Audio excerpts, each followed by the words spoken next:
Welcome to the Sherdog Radio Network preview for UFC Fight Night 243, Moicano versus Saint-Denis, also known as UFC Paris. I'm your host, Ben Duffy of Sherdog.com. With me, as usual, is Keith Schillen, the executive producer of the Sherdog Radio Network. Keith, how you doing? Bonjour. I'm doing très bien. Bonjour. Très bien. I tell you, I don't know what things are like for you, in your day job. And for those few who might not know, Keith is a, police detective in Rhode Island by day. He just does this as a part-time thing because he loves the sport and because he's damn good at it. But when there's some jobs, there are some people that when you take a vacation, you actually take a vacation. Like your shit is handled. You come back, you just merge right back into traffic and you get right back into the flow. There are other jobs or there are other people where, you get a vacation, but shit's piling up. When you get back, your inbox has 300 unread emails in it. Your physical inbox is like overflowing with papers. Like in some ways you're like, why did I even take a vacation? Like it's just all the same work crammed in. I feel that way about this card because it's like we had a week off and the last card before the week off was this nice, tight little 10 fight card. It was a whole lot of fun. It was Noche UFC.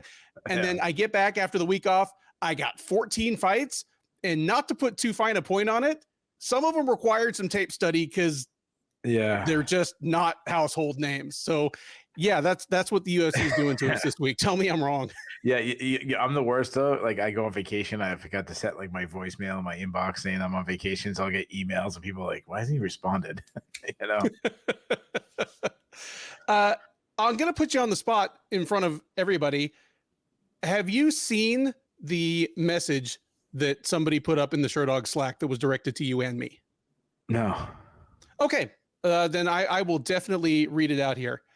This came through the Sherdog forums. Somebody just used the general contact form, like contactsherdog.com, through the forums. And usually when someone contacts us through the forums, it's either for forum technical issues, like I can't log in or whatever, or it's fighters who don't speak English very well, asking how they can get wins added to their record. But occasionally you get just general interest stuff. And this message that came through today says appreciation for Ben and Keith. All right. I'm not sure. I like to start. I'm not sure if this is the best method or even if this message will be worthwhile sending, but I just wanted to express my utmost adoration, respect, and appreciation for Ben Duffy and Keith Schillen. As an MMA fan, I regularly look forward to their interviews, breakdowns, previews, and recaps. I've been a longtime fan for many years now, and their contributions to MMA media make me feel connected to the broader MMA community in a way that I will be forever grateful for.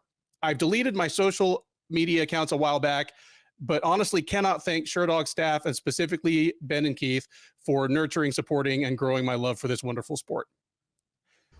Now, nice. My thoughts exactly. Shout out to that guy. And I won't pull out his name. Oh, you don't see his name? Okay. But just because I don't know if he goes by his actual name on the forum, so I don't want to like dox the poor guy. But honestly, that made my week because yes, we do this on a professional level. We get paid for this. And people say nice things to us from time to time. People say mean things. That's fine as well. Thanks for the clicks still. Mostly positive, but yeah. But when I read this, it reminded me of my formative days as a fan. And, I'm not quite as old school as you, but I'm old school enough that I came in well before the tough. Yeah. I mean, I came in the 90s. It's still prettier. But I remember, when I was new to this, there were people that made me feel welcome, didn't make me feel dumb about the things I didn't know, and just made it easier to love this sport. Some of them were just fans. Others were people in the actual media space. And to feel that we've played that role for somebody along the way, just it makes it all worth it in a way that just the paycheck doesn't necessarily do. Yeah. No, that was super cool. Like I remember back in the day when I first started watching MMA, and I'm not saying that this guy's like new, but the environment were different because it was such a small niche sport. Like we were super excited for growing. So if someone came in, like it was like It's like walking in like the Jehovah's Witness building. Like they're like, form you, give you some brownies, come. Everyone's your best friend. We start calling each other brothers and sister, whatever, whatever. Like we want you to join our group. So unfortunately with Twitter and casual fans and sometimes the hardcores look down on the casuals and the casuals say stupid things and whatnot. Yeah, I don't want to be in that part. Like I like this. That was cool. So yeah, thanks. I don't know where the guy lives, but if he's ever at an event that I'm at, reach out to me, man. I'd love to meet him. Same here. And sounds like you probably are watching this. Thank you. And don't hesitate to reach out. I mean, I know you're on the forums now. I'm there under my real name, so drop me a DM, dude. I'd love to get to know you. Yeah, I wonder. I used to have, I used to be on the Shirt Dog forum so much back then. I don't know whatever happened to my account. And yeah, I remember you get up to like a blue belt and a purple belt. I was all excited. So I have to see if I can figure out what old account. I probably get deactivated. Well, I know some people that might be able to help you retrieve it. 14 fight card. Obviously, we look at this. It is a fight night card. It's going to be on regular old cable for North American fans. We judge those by a different standard than a card that's asking for 70 or $80 of your money. But even having said that, I feel like this one is just okay. Top couple of fights, love them. Nasruddin Imavov and Brendan Allen are both fantastic fighters. That's a fight with actual implications on the middleweight title picture sooner than later. I mean, Allen's on a 6-fight win streak. Imavov's on a 6-fight unbeaten streak. The main event, Moicano versus Anthony, might be a coronation, or at least to get back on track for Anthony. But south of that, it's just okay, man. Like, tell me I'm wrong. Like, do you see gold here or? Yeah, well, I'm a little higher than you. I think I'm gonna give it like a B. I think being in a live audience always makes it more exciting to me now, which is so weird. I mean, when it wasn't that long ago, 5 years ago, they were on the road every single weekend. We're at Milwaukee this weekend. We're in Chicago next weekend. So now that it's rare, like I'm more excited about that. But I think you're right that it's so top heavy, but I feel like we almost have two main events. Like the co-main event, you could argue, especially when you think about the title picture, they're closer to a title shot than the main event guys. So I'm a little higher. I mean, there's a couple guys on like Bryan Battle versus Jousset is a really fun fight. Frevola is always an action guy. A couple of people that Klein, someone that's got a little buzz, Charriere. So I give it like a B. I'm pretty excited for this card. I was thinking C as we went along, but maybe I'll feel differently once we talk in more detail about a couple of these fights. Any other general thoughts on this one before we dive in? No, let's do it. All right. First up at UFC Paris is a lightweight matchup between Bolaji Oki and Chris Duncan. Oki, the 28-year-old Belgian, is 9-1 overall. He is 1-0 since joining the UFC out of season 7 of Dana White's Contender Series. He won on the Contender Series a little over a year ago, made his debut in the UFC back in February at UFC Fight Night, Hermansson versus Pfeiffer, where he picked up a split decision over Timothy Kwamba. He'll look to make it 2 in a row and extend his overall win streak to 10 straight against Duncan. 31-year-old Scott is 11-2 overall. He is 2-1 since joining the UFC as a 2-time veteran of the Contender Series.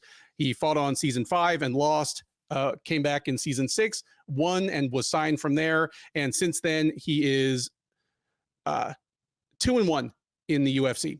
He has wins over Oumar Morales and Yanal Ashmoz before running into Manuel Torres at UFC Fight Night, Moreno versus Royval 2 back in February, where he got tapped out within like a minute and a half.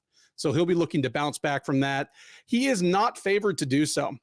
I will quiz you on some of the betting lines on this card, Keith, but frankly, there are enough wide ones and few enough close ones that I'll only even ask you about the really close ones. This one, Oki's coming in at -210, Duncan +170. Bolaji Oki is on a long win streak. he came to the UFC with a little bit of hype to him. He had, an impressive looking regional highlight reel, even if it wasn't against the stiffest competition. Chris Duncan is at this point a kind of familiar face. He was on the Contender Series twice. As I mentioned, he's been in the UFC for several fights now. It's hard to say at 155, but do you see contender upside for either of these guys? And who do you think gets it done on Saturday? The higher upside obviously is Oki. Duncan. I think Duncan's a little bit of an overachiever, which we love those kind of guys. But generally speaking, Oki has that raw talent. You said he's got that winning streak that's going on. So if somebody, reaches or become ranked one day, that'd be Oki. But Duncan's a tough test. Like I think I'm glad the line it wasn't obscure. Like I thought maybe like because of Oki's record and everything, he could be like a negative 400 favorite. I'm glad that it's a little closer. I actually would have even close than that. I'd probably put it like negative 170 maybe. Duncan, he's not a good athlete, but the dude's tough as hell. He's a pocket boxer he wants to get inside and he wants to brawl it out. Definitely like your stand your ground type striker. He throws a lot of tight inside strikes with his boxing.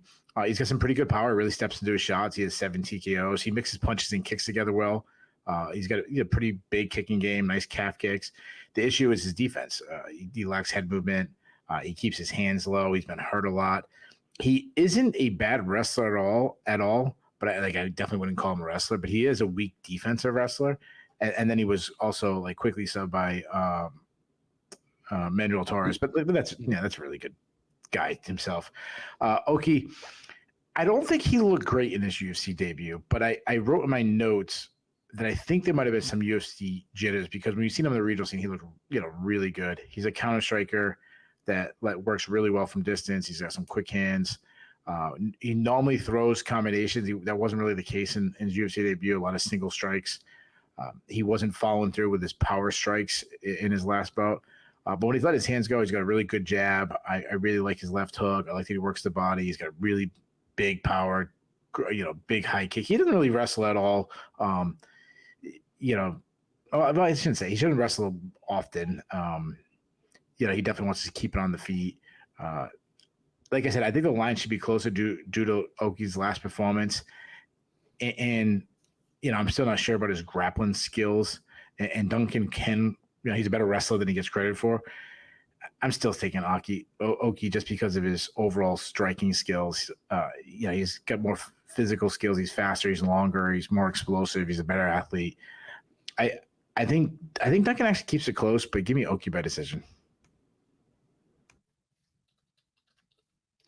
Yeah, I feel a lot of the same there. And I was with you kind of tapping the brakes on Oki just a little bit after his UFC debut, just because, again, on his way to the UFC, he had looked sensational, but he looked sensational in what, frankly, are kind of second and third tier European promotions. Like he wasn't doing this in Cage Warriors or KSW or Octagon. He was doing it in Atomic Fighting Championship, which might be Belgium's best promotion, but you know what? Belgium's best fighters go fight in France and England and Poland. So it was when he did what he did in kind of Central Northern Europe, looked great on the Contender Series, and then had a surprisingly competitive fight with Timothy Kwamba. My thought was, okay, is this just an overall hype job, or is it just UFC jitters, getting used to the different level of talent? Because just because he had a surprisingly competitive time with Timothy Kwamba doesn't mean he can't dust that level of fighter. It just means it might take him a few fights to figure out what will and won't work against the next level of fighters he's taking on here. Having said that, I do think if the UFC believes in Oki as a potential star prospect, Duncan is exactly the kind of guy to let him work out those kinks against. I think you encapsulated Duncan really well. Overachiever, solid kickboxer, and one that hits hard and has like good offensive output, but some serious defensive lapses. And while it's not like he has a glass chin, he has his defensive lapses and his defensive liabilities have shown kind of the limits of his durability. Like a more extreme case of the same thing would be someone like Nicholas Mota, who was actually supposed to be fighting on this card, where if Mota hits somebody cleanly, he just kills them, but he's so bad defensively that savvier fighters, just have made him look really silly. Here, I'm with you. Duncan's a good enough offensive wrestler that he could make this interesting if he starts mixing it up that way with Oki, but I feel like every week I talk about what fighters know how to do versus what they actually want to do. And Duncan wants to slug it out. I think he's going to do that, and I think it's going to be to his detriment. I don't think Oki necessarily gets the finish here either, but I do think he kind of takes Duncan to the woodshed for most of this fight. Give me Oki by decision as well, and I think it'll be a fairly lopsided one. Next up at UFC Fight Night 243 is a women's bantamweight matchup between Jacqueline Cavalcanti and Nora Cornolle. Cavalcanti, the 27-year-old from Portugal, is 7-1 overall. She's 2-0 in the UFC. She fought most recently just back about 4 weeks ago at UFC on ESPN, Cannonier versus Bahalio last week of August, where she took a split decision over Josiane Nunes. She's coming around here on short notice, stepping in for the injured Germaine de Randamie against Cornolle. 34-year-old French woman is 8-1 overall. She is also 2-0 in the UFC. She fought most recently back in April at UFC Fight Night, Ailin versus Curtis 2, where she TKO'd Melissa Mullins late in the second round with a brutal knee to the body. That was a bit of an odd fight because both women mutually agreed to miss weight and sort of force a catchweight bout onto the UFC. It worked out in that. Good for them. Good for them. Good for them, but also terrible. Like it's good and it's terrible. Like on the one hand, they got to fight. Cornolle, I don't know if she was allowed to pick up her win bonus in an agreed upon catch weight, because if she just flat out missed weight, I don't know whether she would have. So it was interesting, but anyway, she'll look to make it 3 wins in a row here. I assume she's not planning on missing weight this time. Despite the short turnaround and the short notice, Cavalcanti is your comfortable favorite. She's minus 200, Cornolle plus 170. I kind of get why. Both of these women are strikers by preference. Both of them are pretty big-bodied for the division, but if anything, I think Cavalcanti is a little bigger. She's much younger. She's more athletic. Cornolle, obviously, she has the Muay Thai and kickboxing background. She had multiple professional fights and did pretty well competitively before even crossing over to MMA. But having said that, Cavalcanti has been no slouch as a striker. And of the two of them, her being 27 years old and having relocated her training to Las Vegas, even on a relatively short turnaround like this, I wouldn't be surprised if Cavalcanti is just incrementally better than she was a month ago. I wouldn't feel comfortable laying 2-1 money on it. Just again, she's a pretty big woman physically. She's having to make this weight cut for the second time in what will be 4 or 5 weeks. If Cavalcanti has 7 minutes of gas, she may look great for a while and still end up losing this fight. So again, we're not really a betting show. We talk about the odds because people care about them, but I'd stay away from this one if I were a bettor. But having said that, I do favor Cavalcanti. Just I think to the extent that the UFC women's bantamweight division has a future, she's probably part of it. Give me Cavalcanti in a decision that looks pretty one-sided early on and maybe grows close later on as Cornolle draws on the benefit of having had a full camp for this fight. But Cavalcanti by decision. Yeah, like when we were talking about fights on the card that you're intrigued with, this was actually one that I would say, I'm probably more intrigued than other people. I mean, Cavalcanti has been looked good so far in the UFC, and so has Cornolle. I apologize if I'm saying her name wrong. So I'm interested in, especially in that division. It's such a shallow division that it's kind of like dying for new faces.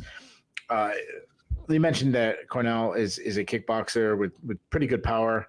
I like her high kick. She does keep her chin too high for my liking. She's good in the clinch. Like she uses her strength well in there with some good clinch striking, good knees to the body. She's a weak defensive wrestler. I mean, she got taken down by Jocelyn Edwards a couple of times. I mean, she was headlocked a bunch of times from Jocelyn Edwards. But I mean, the big shocker, me taking Jocelyn Edwards on my fantasy team, started hot with Bo Nickel and eventually got to Jocelyn Edwards. But going back to Cornell, her takedown defense looked much improved against Melissa Mullins, which is I like seeing that she's made improvements in her UFC fights. If she ends up on top, she does have some good ground and pound, and she does have a submission win, so I like that. Cavalcanti, she's very athletic. That's the extent of it. She's good footwork. She moves well, uses lots of movement, fights out of both stances, good striking, very relaxed and poised, fast hands, accurate, attacks with combos. I like she has this really nice short right hand. Defensively, this is what really stands out for me. She parries punches, which is my favorite line of defense when it comes to striking. She has some good pop in her hands. She hits hard because she keeps her head, off the center line. But keeps herself still in range to counter. She's got a nice kicking game, hard calf kicks. Though she will throw some naked leg kicks, and she also doesn't check kicks. She hardly ever offensive wrestles, but she's got solid takedown defense from what I've seen.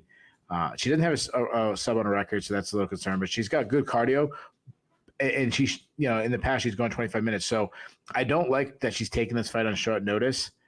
When I just talked about her cardio, but being that I expect this to mostly be on the feet, I think that is going to benefit her cardio, where it's funny, like whatever you're most comfortable in, that's where you can kind of, you won't gas as much. Like I remember when I was used to train, like there was this guy who was really big at the boxing. When he wrestled me, he gassed super tight. And he'd be like, man, how can you wrestle so like hard?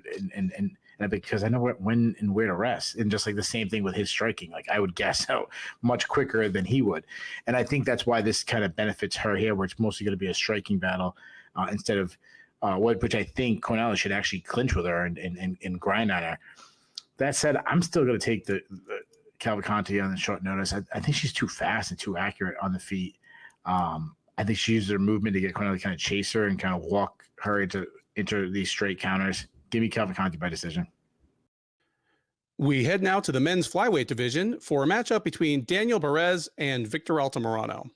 Barez, the 35-year-old Spaniard by way of Mexico, is 16-6 overall. He is 0-1 since joining the UFC as a veteran of season 5 of Dana White's Contender Series.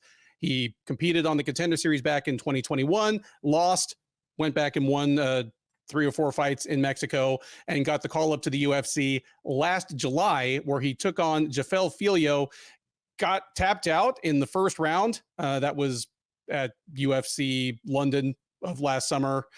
It's taken him this long to get back in the cage. He's had a few things going on, but he's back. He's still looking for his first octagon win. He will need to get through Altamirano to get it. Altamirano, 33-year-old Texan, is 12-4 overall. He's 2-3 since joining the UFC out of season 5 of the Contender Series. He's on a 2-fight losing streak dating back a little over a year. He has a decision loss to Tim Elliott last June, and then another decision loss to Felipe dos Santos back at UFC Fight Night Moreno versus Royval 2 in February. So he is staring down his first 2-fight losing streak of his entire career, hopes not to make it 3. He is not favored to snap it, as Barez is the slightest of favorites. He's minus 125, Altamirano plus 100 as your underdog.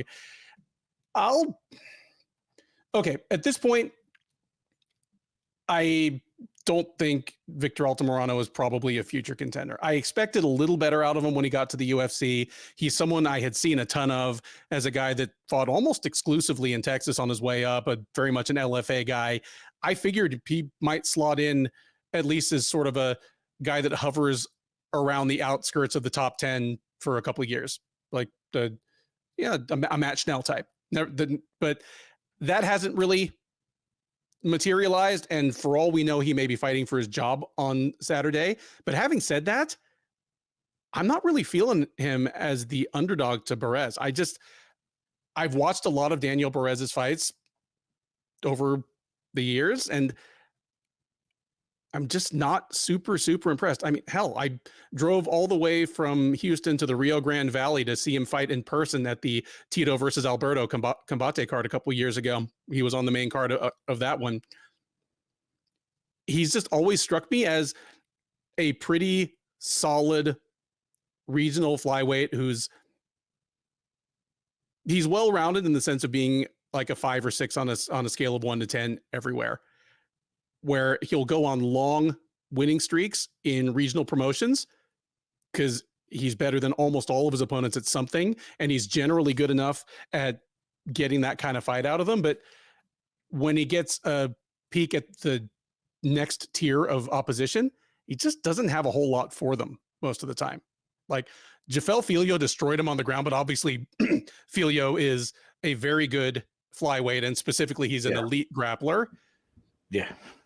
But here, to me, it's Altamirano being a little bigger, a little younger, a little more seasoned against high-level competition, and probably a little more skilled in several areas, versus Altamirano's tendency to kind of have brain cramps and take rounds off either just by not throwing enough volume or having weird defensive lapses that get him hurt.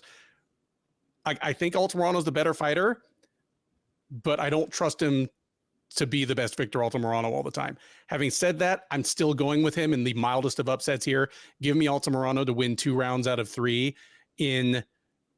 I feel bad now because I feel like I've been super hard on this card, but this is about as unappealing a men's flyweight fight as you can make in the UFC for me right now. But it's still flyweight. It'll be more fun than nothing. And give me Altamirano by decision. Yeah, it's funny. I actually agree with you what you said about, not the most exciting flyweight fight. Usually, you ask me what's my favorite fight of the card. It's usually the flyweight fight. And in this case, I definitely think these are lower level guys. And I like that the line is very close because I really struggle with this. Not necessarily like it's hard to pick because I don't have a lot of confidence in either guy to get a win. So Altamirano, he's a southpaw. He's constantly switching stances though. High output striker, very unorthodox, little herky jerky. He keeps his hands low. He loves to attack with combinations. He can be wild with his strikes though, and his defense he relies mostly on just head movement and also rolls with punches well. Which I'm not a fan. I've talked about it before. I'm not a fan of the optics, but again, hurt it helps. He's got a big kicking game though. He will throw a lot of naked kicks though. I love that he looked for inside knees in his last fight. I mean, he crushed Daniel Lacerda in a fight in the past with inside step-in knee. He hates being pressured, though. He really wants to use his size on the outside. I mean, they go back to like the Vinicius Salvador, who had success. He was just like basically bull rushing him. He kept ducking his head when Salvador pressured him, and he was getting blasted with uppercuts and knees. But he showed kind of toughness in that fight. He is a really underrated wrestler, and he'll wrestle a lot too. He loves like the snatch single. He does need to improve his overall top control, though. He does have good ground and pound, but he's a weak defensive wrestler. He also likes to play BJJ off his back. He's got 4 subs, so that's good. And he's got really good cardio, though. Like that's what he probably got the edge over Carlos Candelario and their fight with his cardio. But he's been hurt a lot in the past with Salvador and Lacerda and stuff. Whereas, I mean, like I said last time, it's really hard to get excited about a 35-year-old flyweight. Is striking. I mean, he's a solid boxer. He sets up his shots well with feints, works behind a jab, works the body. He has some power. He has 7 TKOs. He has good calf kicks. He does avoid strikes by just backing straight up, which is concerning. He isn't much of an offensive wrestler. If he gets the fight to the ground, he is a submission threat. He's got 6 subs. But it's concerning he was quickly subbed in his last fight. Again, lost to a stud, but I flip-flopped. I'm glad that Vegas is really close on this line. I don't know if it's the closest on the card, but definitely one of the fights that I had really trouble picking. I'm with you though. I'm going with the upset. I'm going with Altamirano due to his wrestling, also due to being he's not young, but slightly younger. Give me Altamirano. I'll say he wins by split decision. Women's bantamweights take the cage next as Ailin Perez and Darya Zheleznyakova square off. Perez, the 29-year-old Argentinian, is 10-2 overall. She's 3-1 in the UFC. After making her debut almost exactly 2 years ago with a second-round submission loss to Stephanie Egger, she has rattled off 3 straight wins over Ashley Evans-Smith, Lucia Cutelaba, and Jocelyn Edwards. She'll look to make it 4 in a row and make even more noise in a women's bantamweight division that is starving for a contender to step up. She will need to get past Zheleznyakova to do so. 28-year-old Russian by way of France. Watch for the French crowd to greet her like a native daughter. She's 9-1 overall. She's 1-0 in the UFC. Made her debut back in March at the Hibas versus Namajunas card, where she took a unanimous decision over Montserrat Rendon. She'll look to make it 2 in a row. She is not favored to do so, to say the least, as Perez is out there at -260 as your favorite. Zheleznyakova plus 220 as the underdog. On our recap, at this point, almost 2 weeks ago, I fessed up to having a growing gallery of fighters that I scoffed and laughed and had my jokes and my one-liners and my punchlines when the UFC signed them. And I've had to eat some crow since then as they turned into serious fighters. We were talking about Steve Garcia as an example, talking about Norma Dumont as an example. Yeah. Going even further back, Sergey Spivak as an example. Ailin Perez, if she keeps on winning, is going to join that crowd comfortably. I'm sure plenty of you watching now remember 2 years ago when she made her debut against Egger, and I just went to town because her last couple of regional fights took place on those interlocking foam mats that look like a daycare center. Yeah. With like ring ropes on one side and a wall on the other. Just like I've seen more legit MMA happen in wrestling rooms where guys just decide, hey, let's have some MMA shit, Yeah, that's what Yeah. But you know what? She's won 3 straight fights, and she's done it in a way that actually gives me a little bit of hope for her upside, because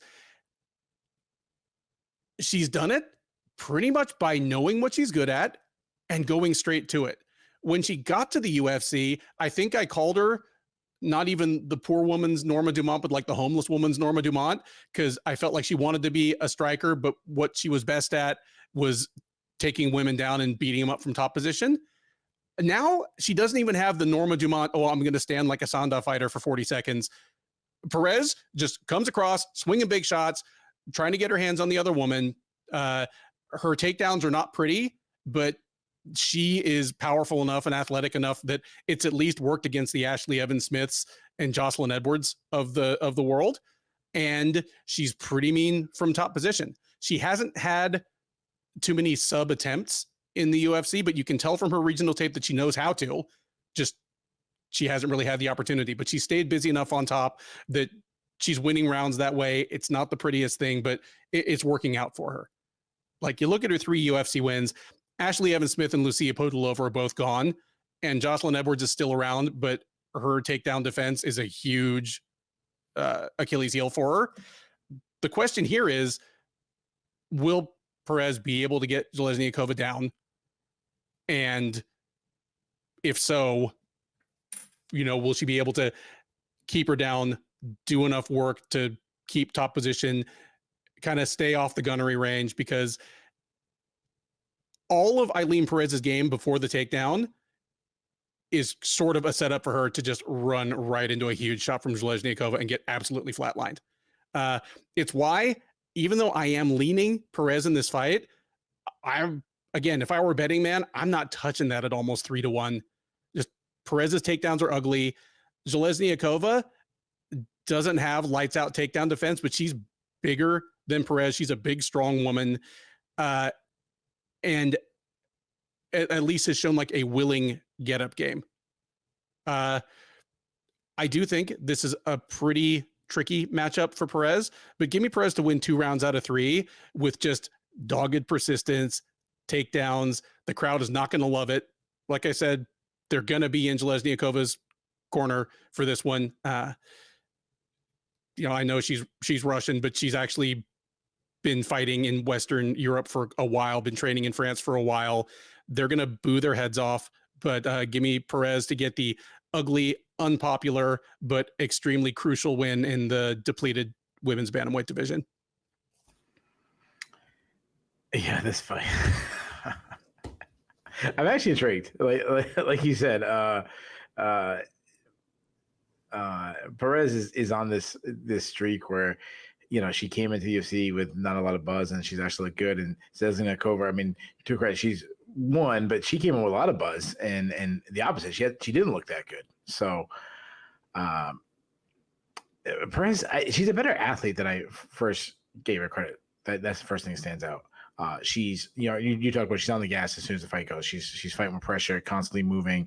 Doesn't have the best fight IQ though. I go back to the Jocelyn Edwards fight. She hurt her bad and didn't go in for the kill.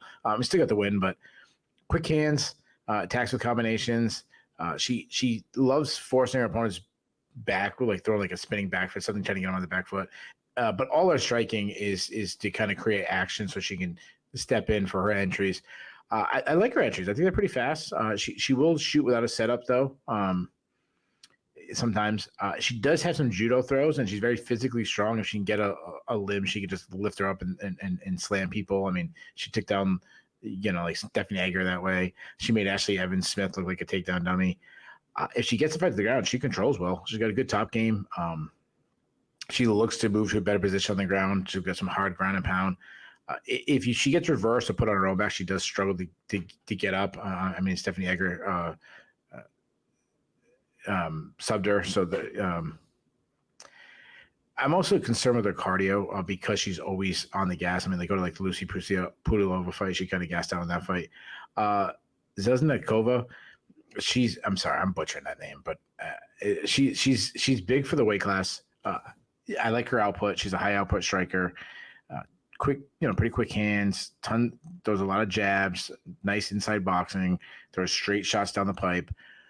When she finds her spot, she loves to sit on her punches and throw a hard overhand right. I like that she targets the body. She has some good power. She's got 5 TKOs. I haven't seen too much from the offensive wrestling, but her defensive wrestling is bad. She also struggles to get back up, and she has no subs on her record.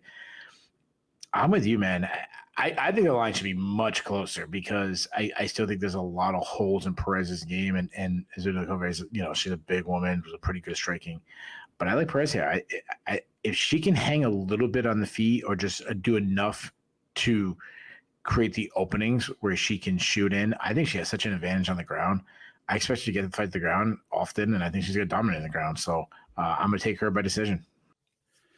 We stay in the bantamweight division and just move to the other locker room as Taylor Lapilus takes on Vince Morales.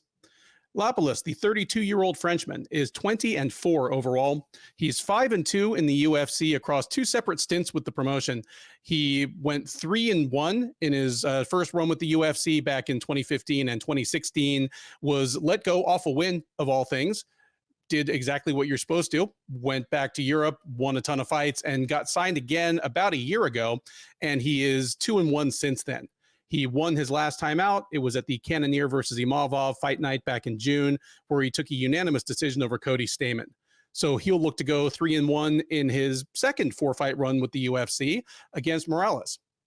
Morales, 33-year-old Idahoan by way of Las Vegas, is 16-7 overall. He is 3-5, also across 2 separate stints with the promotion. Lapilus could maybe give him a few pointers. He went 3-5 in the UFC and was released about 4 years ago. I guess it was just like 2 years ago, but went and fought everywhere. Fought in Florida, fought in Japan, got re-signed on a 5-fight win streak. He's back. He is not favored to move closer to 500 in the UFC here, as he is another big underdog on this card. Lapilus is minus 350, Morales plus 275. I said only half jokingly that it was kind of mystifying why the UFC would let Lapilus go. off a win at 3-1 in the UFC, but saying that I did kind of understand it because he is there's no nice way to put it. He's kind of a boring, grindy bantamweight. He's. I think he changed it a little bit though. I'm open to being proven wrong, but no. Please interrupt me. I would love to be wrong about this one. And you know what? Considering that these are memories of him that I made, again, in the late 20 teens, it might take a few fights for me to like really change my outlook on Taylor Lapilus. But I mean, he is a stocky, powerfully built, athletic bantamweight. He is well-rounded. I mean, I think he has just about all the skills you would want. Like even his wrestling is not that bad for a guy from like Western Europe. Like he's not, like Team Alpha Male isn't like calling him up to come down and dominate their wrestling room. But for a French guy that's basically trained in France his whole life, I don't think it's that bad. He has pretty good power in his shots. Just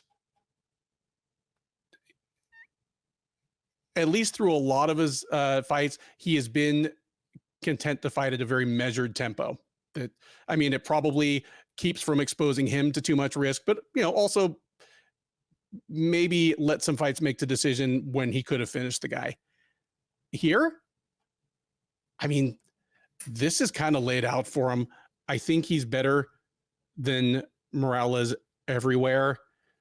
And other guys have beaten Morales in ways that Lapilus could duplicate very easily. Like Lapilus, just even his last two losses in the UFC, Lapilus could go back, watch the Miles Johns fight and go like, I could do that.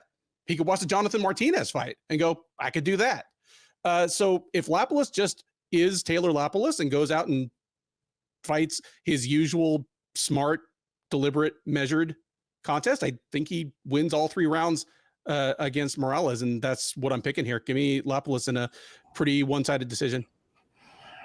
Yeah, I think I'm much higher on Lapilus than you are. You would have to be.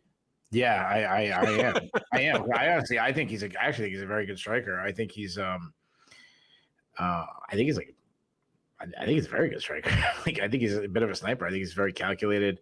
I will agree with this. His output has been inconsistent. He is good when he lets his hands go. There's sometimes he can, single strike and work behind a jab and move. His entire striking game is centered on his jab. He's got a really good straight left from the southpaw stance. He gets inside. He loves uppercuts. He sets up his shots well with good hand fighting. I like his kicking game. Seemed like a much bigger runner than you. Mean body kicks, mean leg kicks. Though he'll throw some naked leg kicks. I like his step and knees. He makes a mistake of backing up on the center line and he lacks head movement, which is concerning. But if he gets inside, that's where he can grind and land some dirty boxing. You mentioned his wrestling. He's he's not a powerful wrestler, but he's opportunistic. Like he can get the takedown when it's there. His takedown defense used to be an issue. It's greatly improved over the years. And even if you do take him down, he pops right back up. Good control. He's got 6 submission wins. Morales, he has looked really good since being cut from the UFC. He's a counter striker on the feet, slip and rip guy, pretty good accuracy. He has a little pop. He has a killer instinct to swarm guys if he gets them hurt. He's not a big kicking game, and he is open to leg kicks. I go back to the Jonathan Martinez fight where Martinez destroyed him with leg kicks. He can wrestle too, and he wrestles a lot. Fast entries. Not the best defensive wrestler. He does have 2 submission wins, but also losing by submission is an issue as he's got 5 losses in his career, and 2 of them he's been subbed. I think this is a fun fight. This is one I think we really disagree on. Not the outcome, but Morales looks really good on leaving the UFC, and sometimes we've seen guys. There's plenty of examples of guys who've left the UFC, kind of get their confidence back, work on some things, come back a completely different fighter. Julian Erosa, yeah. Who's who's that young kid? He just won again. Oh my gosh, I can't think of his name. He's really good. It doesn't matter. But he Muhammad Makayev 3 years from now. Yeah, there you go. That's good. Yeah. No, this guy, he's a little guy. It doesn't matter. I'm like I said, I'm much higher on Lapilus than you are. I think he's sneaky good, and I think he's a good striker. Like I'm much higher on his striking than you. I think he's gonna be the better striker. I think he's gonna land a lot of kicks. I think he's gonna punish. Like I don't want to say punish Shell because like, you can't count on his output, but I think it's just gonna be much better fighter. Give me Lapilus. I'm gonna say he wins on a pretty easy decision. Maybe a landslide. Lightweights are up next at UFC Paris as Ludovit Klein takes on short notice replacement opponent Roosevelt Roberts. Klein, the 29-year-old Slovakian, is 22-4-1 overall. He is 6-2-1 in the UFC. He is on a 3-fight win streak and a 6-fight unbeaten streak overall. He fought most recently back in June at the Cannonier versus Imavov Fight Night, where he took a unanimous decision over Thiago Moises. Probably the most important win of his UFC run to date. He's going to look to continue to impress and surprise in the UFC lightweight division. Had been scheduled to take on Nicolas Mota in Paris this Saturday. Mota withdrew from the fight. In steps Roosevelt Roberts. 30-year-old Californian is 12-4 with 1 no contest overall. He is 6-4 with 1 no contest since joining the UFC out of season 2 of Dana White's Contender Series. He's coming in off of a loss. You have to go all the way back to last November and UFC 295, where he got tapped out in the first round by Mateusz Rebecki. That ruined his UFC return. He had been cut by the UFC back in 2021, had won a couple of regional fights, got signed back as a short notice replacement opponent for Rebecki, and it didn't go his way, but he gets a bit of a mulligan on that one, only to come in as a replacement opponent once again. And he is a whopping underdog, the biggest underdog on the card, and that is saying something. Klein is minus 800, Roberts plus 550. That's silly. It's a little silly, but when Klein was set to fight Nicolas Mota, I didn't get far enough into that fight to start doing tape study or any real skills comparison, but I'm sure I would have said, if you're a betting person, take the under, since they might be the 2 most lightning strike finishers at lightweight, not named Terrence McKinney. Just, 2 compact, burly, explosive guys that tend to be really aggressive in the early going of fights. Gun to my head, I would have picked Klein to find some way to posterize Mota just because Mota's defense and durability have been so bad. Here against Roberts, I feel as though he has the same ability to add something to his highlight reel, but even less risk coming back his way. Because against Mota, Klein would have had to worry about, well, Mota swings like a maniac super hard on everything, and he does have a ton of power. Here, Roberts is more of a lanky outfighter on the feet, has good opportunistic submissions, but it's usually back takes in scrambles or grabbing a front headlock in some odd position. All of Roberts' best ways to win this fight or even make it competitive kind of hinge on Klein making a mistake or not fighting to his best potential. Neither of those things are things that the 2024 version of Ludovit Klein seems prone to do. Like 4 years ago, Klein almost seemed to be a guy from the Mota mold. Well, one, he was trying to fight a weight class too light, but a guy with big power, big finishing ability, but questionable durability, questionable fight IQ. He's buttoned that up. You don't go on a 6-fight unbeaten streak in a division like the UFC lightweight division if you have low fight IQ. So Klein seems to be putting things together at just the right time. He's still on the right side of age 30. And here, again, he's an 8-1 favorite. Just getting his hand raised isn't really enough to hold serve, but I think he's going to do more than that. Give me Klein to just posterize Roberts at some point in the first round. Roberts wants to be an outfighter, but I don't think he should want to be an outfighter. I don't think he can keep Klein on the outside if Klein doesn't want to be there. And Roberts will occasionally, or hell, often make the mistake of going toe-to-toe with shorter guys where he should have a huge reach advantage. Either way, that spells lots of opportunities for Klein to find Roberts' chin, and I think that's exactly what he does. Give me Ludovit Klein by first round knockout. Yeah. So when I said it was silly, it's not necessarily indicative of this fight. It's just generally betting of MMA. Like, at this level, anybody can beat anybody on the right nine. Obviously, the chances of that happen becomes, one guy has a much better chance of winning multiple times than the other. But just the way the sport is structured, one punch ends the fight, one quick submission, one injury, one disqualification, something. It's not like you're watching a football game and it's 60 minutes no matter what, where one play doesn't change. Like, say if you're watching a football game and, you land a 80-yard touchdown pass, the game's over. Or a basketball game, if you can hit a 3/4 length shot, the game's over. That's why I was saying, like, just in general, like, just the way the sport is structured, you really do have to be perfect. And MMA, I shouldn't say that. It's not perfect. It's not true, but it's you have to be. You could make mistakes. There's just like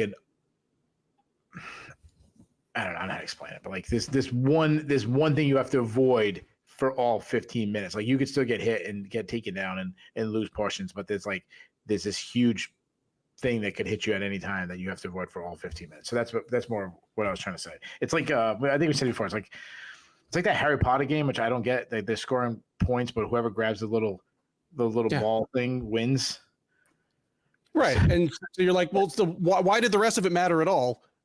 Why does the goals matter if whoever grabs the ball first wins? So that's why I kind of feel like you could be up 7-8-0 in the Harry Potter game, but if someone grabs my daughter, my 14-year-old daughter's downstairs right now, and if she could hear me, she'd be dying inside that I don't know the name of the ball and she loves those movies and she read the books and everything.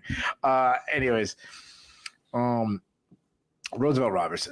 So my point is, like, I wasn't necessarily saying that this fight, like, this guy shouldn't be like a really big, shouldn't be the biggest favorite. That's not what I was trying to say. So is Roosevelt Roberts going to grab the golden snitch and snatch a victory? No. Like, he'd have to be in like friggin'. He might need a wand to beat Ludovit Klein and have Hermione Granger or whatever her name was say some spells for him. That was her name. Yeah. Roosevelt, he's a good athlete. He does move well, but he keeps his chin way too high in the air. He hates being pressured. Like, go back to like the Rebeski fight. He's got some good output. I'll say that. And he's got quick hands, but he can be wild. He has some pop on him, but nothing earth shattering. As far as scrambles goes, he's pretty decent at getting takedowns from scrambles, but I wouldn't say he's a traditional wrestler. But he's got weak defense overall, weak on the ground. I mean, he clubbed and subbed by Kevin Krug. I mean, he was quickly subbed by Jim Miller and Matis Rebeski. And don't forget, when Roosevelt Roberts first came to the UFC, this is a guy that a lot of people loved and were super high on. And that's not the case anymore. Klein's a great athlete. He moves well, southpaw, technical striker, a bit of a sharpshooter. He can have low output at times, especially like his last fight wasn't the best output. But when he's letting his hands go, his quick hands, he's explosive. He sets up shots well with feints. Got a great jab. I love his feedback left hand. I like that he targets the body. He's got great power. We've talked about this before. It's because of his like foot placement. He's always good at winning that. To line up his shots with his foot placement. Big kicking game to all areas of the body. I love his body kicks, his calf kicks. He's got a quick high kick.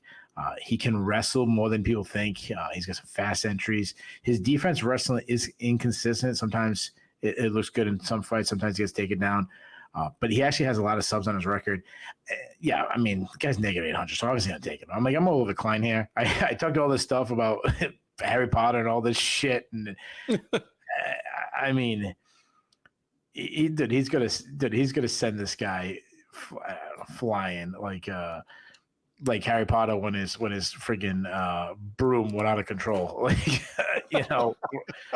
he's gonna run right through him. Klein's gonna knock him out in the very first round.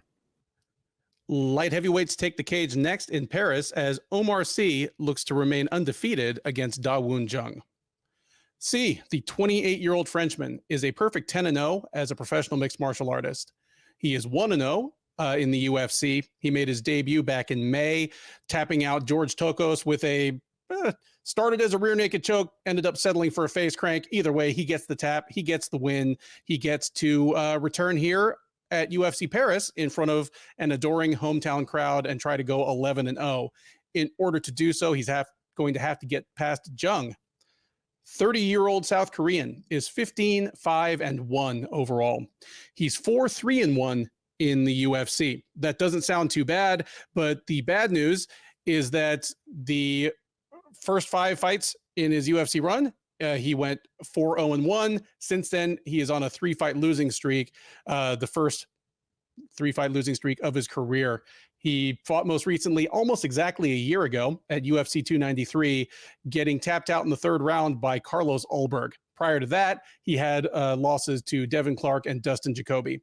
So Jung, quite possibly fighting for his job here. If that's the case, he is not favored to keep it, as Sy is another massive favorite here. He's minus 450, Dawoon Jung plus 325. Keith, 3 years ago or so, I'd say we were mildly high on Dawoon Jung. Like, no, we weren't. No, we weren't. Don't say okay. That. No one's gonna go back and check. Even if Kadis Ibragimov and Slow Mike Rodriguez were kind of the lower rungs of the UFC light heavyweight division, even if a split draw with Sam Alvey has aged incredibly poorly, when he thrashed Kennedy Zechikwu, it was like, hey, this guy's young, he's raw, maybe he turns into a top 10-ish guy. And hell, he was probably only 1 win away from becoming a top 10-ish guy, considering that he fought Dustin Jacoby in his next fight. But answer me this, I'm going to flip this to you, but has Jung been regressing over the last 3 years, or is it just that this is as good as he ever was, and this is what it looks like when he runs into top 15-ish guys? I think it's B. I think I mean, like you talk about, like the guys he did beat. I mean, Kenny Ngannou is not a bad win, but I mean, William Knight sucks. William Knight and Mike Rodriguez, the top echelon of New England light heavyweight talent. I know. God, don't remind me. I remember when William Knight wanted to beat up Nolan King, just say something bad about him, and I was like, then he was like, he won like a split decision that was like super like crappy, ugly looking, and he's like, "What do you think of that performance?" I'm like, dude, fantastic, that was incredible. As I'm looking at, he was like heavy. I'm looking at heavyweight, eye to eye. and I fought at lightweight. I mean, I've met Nolan a few times. I've sat next to him on press row. Yeah, I'm taking William Knight over him with both hands tied behind his back. Having said that, the World MMA Awards voting is open. Go vote Nolan King for MMA Journalist of the Year. Boy. He's one of my closest friends. He's such a good dude. He slept at my house before. Like, he's a great dude. I'm so glad of his success that he's had. This fight. So C's a guy that, like, obviously he's got a lot of buzz. He's well-rounded, very athletic, good footwork. He's solid boxing, decent pop in his hands, very good kicking game, throws lots of kicks. Though he will throw kicks without a setup. Very good wrestler. He will wrestle a lot. If he gets to fight to the ground, good ground and pound. Good control. Though I have seen him get swept before, so that's a little concerned. But I've seen him actually hit sweeps if he's on his back too. Really, really good back takes. He's a submission threat. He's got 4 subs on his record, and dude's finisher. I mean, he's already got 8 stoppages. And if he's on top, he's got some. I think I said he's got good ground and pound. Not the best defensive wrestler, but he's pretty competent if the fight hits the ground. Jung's big for the weight class. That's one thing about him. He's a big dude, solid boxing, pretty quick hands. His straight shots are pretty good. He's got some power. I'm gonna go back to like the Rodriguez fight. Good mean elbows inside to go back to the Nchukwu fight. He's a decent wrestler. I mean, he got 8 takedowns on William Knight, but he also got subbed by Carlos Oberg, which isn't a good look. He's got good cardio. Like, he can fight hard all 15 minutes. I think Jung is crafty enough that this line should be closer, but I'm still here on C.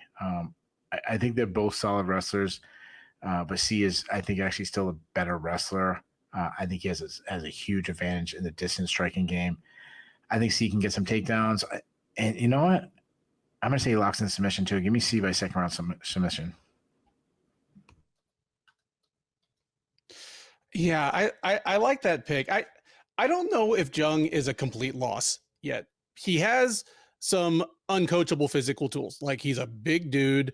He's a pretty good athlete, pretty light on his feet. He's still just 30, which at light heavyweight means he could have another 4 or 5 years to develop, almost another full decade to perform at whatever his top level is. So he's not a lost cause, but all the shine is off at this point. And I asked you that question about, is Jung just not that good, or is he falling off? Because it's something I was thinking of as I kind of watched his last.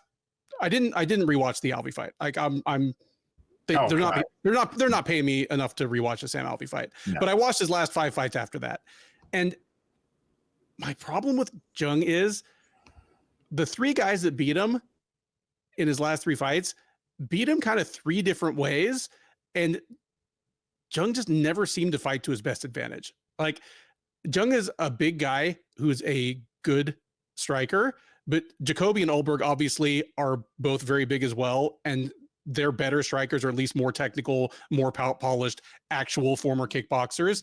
And Jung just seemed to oblige them with a striking matchup too much. Devin Clark, like, he likes to fight everywhere, but he's probably at his best as a wrestler and against the cage grinder. And Jung, either because he was unable to stop that from happening or actively wanted it to happen, gave Devin Clark almost, well, I'm not going to say the only way Devin Clark could have won, but it gave Devin Clark the easiest path to victory. Like, he was shooting takedowns on Clark. When Clark was trying to take him down, he would defend the takedown, but not fully disengage. So it just turned into a second takedown attempt, or him getting run into the cage. There are things he does well enough to give Oumar Sy at least a stern challenge, but I just don't trust him to actually pursue those. What I kind of envision is him hanging out on the feet with C until he really starts getting hurt, and only then shifting gears. And that's where I could see something like you're calling here, C to get a submission easily happening.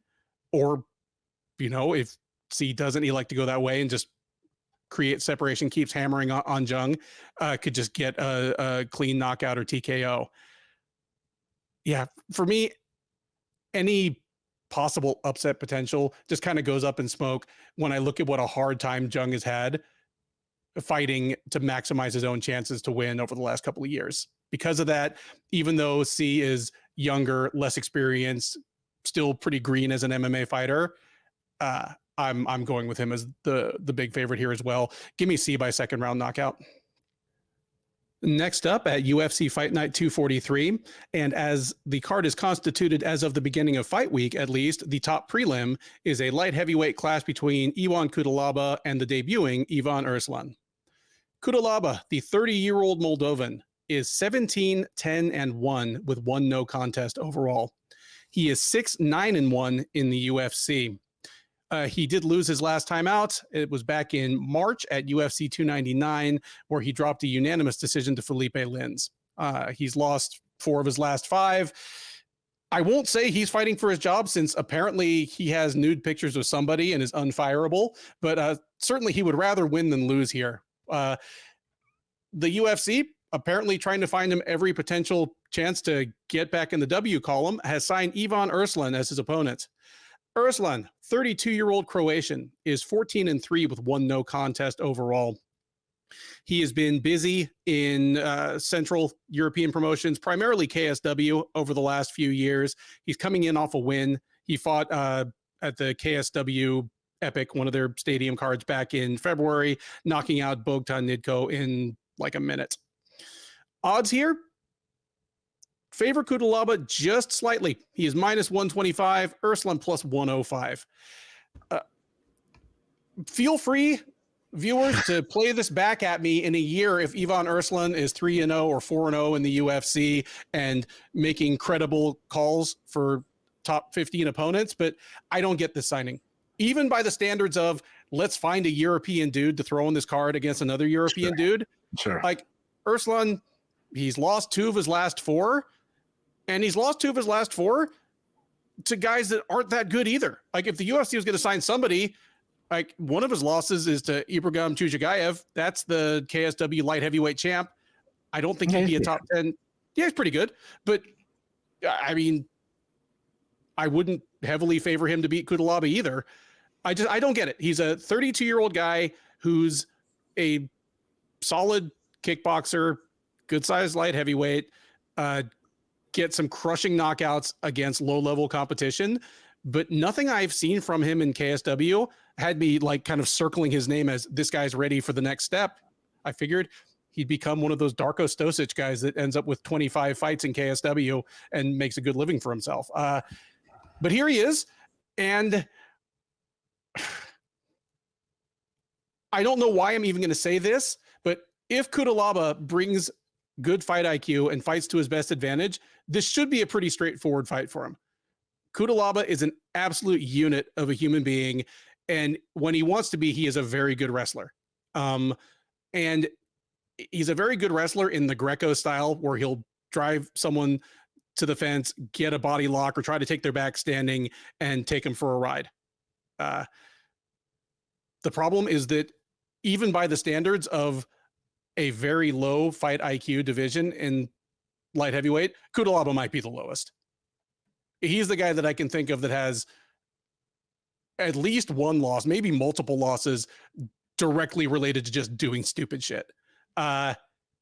So yeah, like Cutelaba should be able to ground Erslan. Like Erslan does not have great takedown defense. He does not have a great get up game. He has basically effectively no offensive grappling. Cutelaba should be able to take this guy down and pummel him on the ground badly enough that he either gets a stoppage or is at no risk of being stood up. But even though I know that, and you know that, and Cutelaba's coaches presumably know that, and Erslan knows that, there's every chance that Cutelaba just goes out, swings wildly with a disciplined kickboxer who has better reach than him and just gets iced.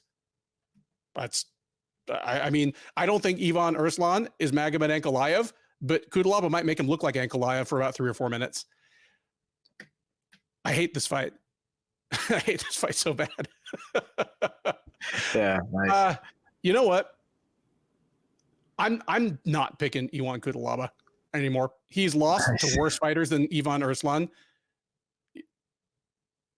Give me Erslan to win a decision by hurting Cutelaba badly in at least one round and staying upright and piecing him up in at least one other. Like I could see Cutelaba winning one round just by hurling Erslan to the ground and like mauling the shit out of him for most of 5 minutes, but it won't be enough. Give me Ivan Erslan to pick up his first UFC win, and who knows, maybe even send the unfireable Ivan Cutelaba with his walking papers. Who knows? But give me the mild upset here. Yeah, I mean, I'm kind of done with Cutelaba. I mean, he's not like he's not boring. So like that's fun. Like it's just like character, and I used to love all that stuff with painting himself and all that. But just you could be the scary guy, but you gotta start like beating decent guys too. Like being a low level light heavyweight, it doesn't fit. So. What he does, I mean, he's a pocket boxer that he does love to brawl. If he gets in close, he wants to throw hard, tight hooks. He has a really powerful left hook, but he does telegraph his shots and load up on everything. He has been trying to fight more controlled recently. I mean, you go back to the Felipe Lins fight, he was throwing a lot of single strikes. But I actually think he's best just fighting like a berserker because his natural strength and physical tools he have, that doesn't work by being low output. Obviously it helps his cardio, but I mean, you have power. That's your best chance of winning. Defensively, he turtles up to avoid strikes, which I hate. He doesn't check kicks. He's had his legs kicked out in numerous fights. He likes to close the distance and work in the clinch. You mentioned he's a good wrestler. I mean, he got 8 takedowns against Devin Clark, 9 against Dustin Jacoby. He took down Johnny Walker, Kennedy Nchukwu, Tanner Bozer, but then suddenly he didn't look to wrestle at all against Felipe Lins, which was surprising. But if he's on top, he's got hard ground and pound, but his top game isn't good. He'll lose position. Like, go back to the Johnny Walker fight. Like, he lost position against a guy who's not really good on the ground, and got caught in a submission against Walker. He's gassed out in pretty much any fight that goes deeper into the fight. And even besides gassing out, I think it's more of a front runner thing where when everything's going well, the guy's is as scary as they come, and he's a beast. But when he starts facing adversity, he tends to crumble. Erslan, he's definitely a more technical striker than Cutelaba. There is some similarities. Like, he hates being pressured. He backs straight ups. He also pillars. I've seen him get hurt in a lot of fights on the feet. But he's tough, though. He's been hurt a lot and continues to move forward. He's definitely much better when he's the one moving forward, marching down his foe. He throws a lot of jabs. He throws a lot of hard hooks. He's got really nice power. You said, why is he signed? Probably because he's got 10 knockouts, and a lot of them early in the first round. Like, again, definitely lower level than a Cutelaba, but I think that's what they're hoping for. They're hoping for like a fireworks fight between these two. Erslan, he doesn't wrestle enough. Like, he can get a takedown, but he doesn't wrestle enough, and he's hard to take down himself.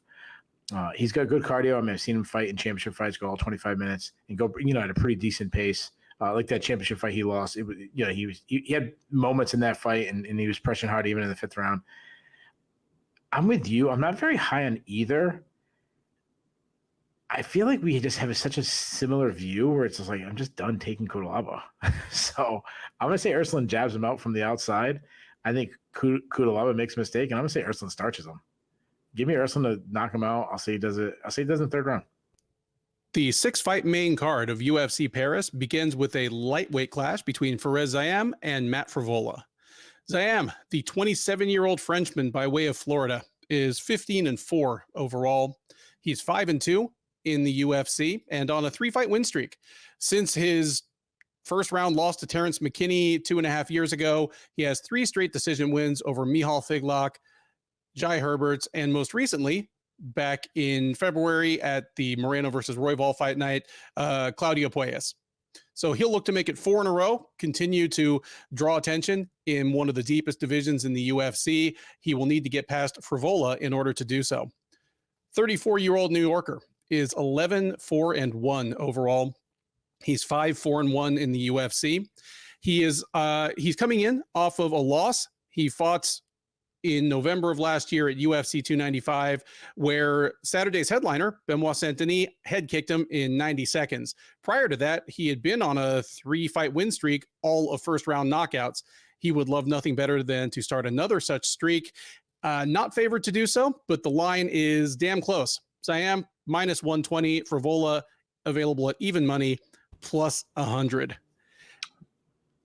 I like this fight a lot, man. Ziam has turned into a much better fighter than I thought he was going to be. I think when the UFC signed him, and they signed him before these other guys by about a year, but I thought he'd just fall into the mold of that lanky Western European kickboxer where he's good for an entertaining fight if he's got an opponent that will oblige him with the kind of fight he needs. He'll never have decent takedown defense. He'll never be great off the back foot. He may or may not develop good inside weapons, but he'll be a fun roster filler. Instead, he's become pretty damn good. I kind of give him a little bit of a mulligan on the debut loss to Don Madge. I mean, I think he'd wreck Madge if they fought again today. The Terrence McKinney loss, well, McKinney's going to do that to about every 3rd person he fights for as long as he's in the UFC. And for the rest of it, he's looked good. He's beaten all different kinds of fighters. He's beaten lanky outfighters like himself. He's beaten people that wanted to take him down. He's beaten people that wanted to get in the phone booth with him. He's shown versatility and adaptability that a lot of, French or Dutch kickboxers never develop. And he's still just, I think, 28 years old. That's all good stuff. And it makes this fight against Frevola a really fun one. Frevola also more versatile and more cerebral than you would expect. I mean, you listen to the way he talks, you look especially at his regional highlight reel and you're like, oh, this guy is a face first New York style striker with some good pop. That's always going to be like, he'll never be ranked. He'll always be on the outside looking in, but a fun action fighter. And instead he's picked up some legit good wins, like starching Drew Dober. I know I picked Dober in that fight. And was pleasantly surprised to be wrong. Frevola has all the tools here to spring the upset, but I'm getting higher and higher on Ziam as we go along. I just think, I think relocating his training to the US is probably a good idea. 2, he's young and improving and shoring up the holes in his game from fight to fight. There's always the chance that Frevola wins a round by using his underrated wrestling. I mean, just ask Jalen Turner what it's like to be a tall, long-legged guy and have to deal with Matt Frevola when he wants to take you down.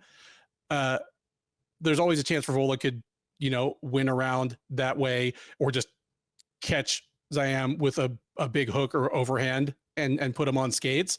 But give me Ziam to win at least 2 rounds out of 3, just being patient, keeping Frevola outside, not even really letting him get realistic shots at takedowns, using his footwork to get out and exit when Frevola does manage to collapse the pocket on him. Yeah, give me Ziam to just pick up a very steady, methodical, but very impressive in its own way decision win here. Yeah, I'm with you. I think it's one of the best fights on the card. I'm glad that the betting line is really close. Frevola, he's been around the UFC for a long time. I kind of feel like we know what he is, but he's shown so many signs of improvement at times. He's a high output striker that he's on the gas, the second the fight starts. Very unconventional style of striking where he's very herky-jerky, but he gets inside, he's brawling. He's got nice snap on his shots, very explosive. He loves to slide in the pocket and land really, really big shots. There's a lot of hard hooks. He's got really good power. He starts a lot of guys so far in the UFC. And you mentioned like Drew Dober, that's a huge win. The issue is he doesn't care about getting hit. He's willing to eat a punch to land one of his own. He can't ignore his wrestling. He's a very good wrestler when he goes to it. Fast entries, though he'll often shoot a little too far away without a setup. But he's good at winning scrambles. I like that he also lands strikes in the scrambles.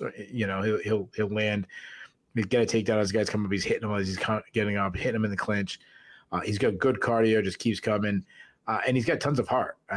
There's been fights where he's losing or getting beat, and he either comes back and wins or making competitive. Like Leandro Venata, Jalen Turner, Luis Pena, all guys that hurt him, and he kept moving forward. Now, of course, he was hurt bad in his last fight and didn't recover, but we'll get to that later on. And he's a submission. He's got 3 subs on his record. He submitted Jalen Turner with a beautiful guillotine.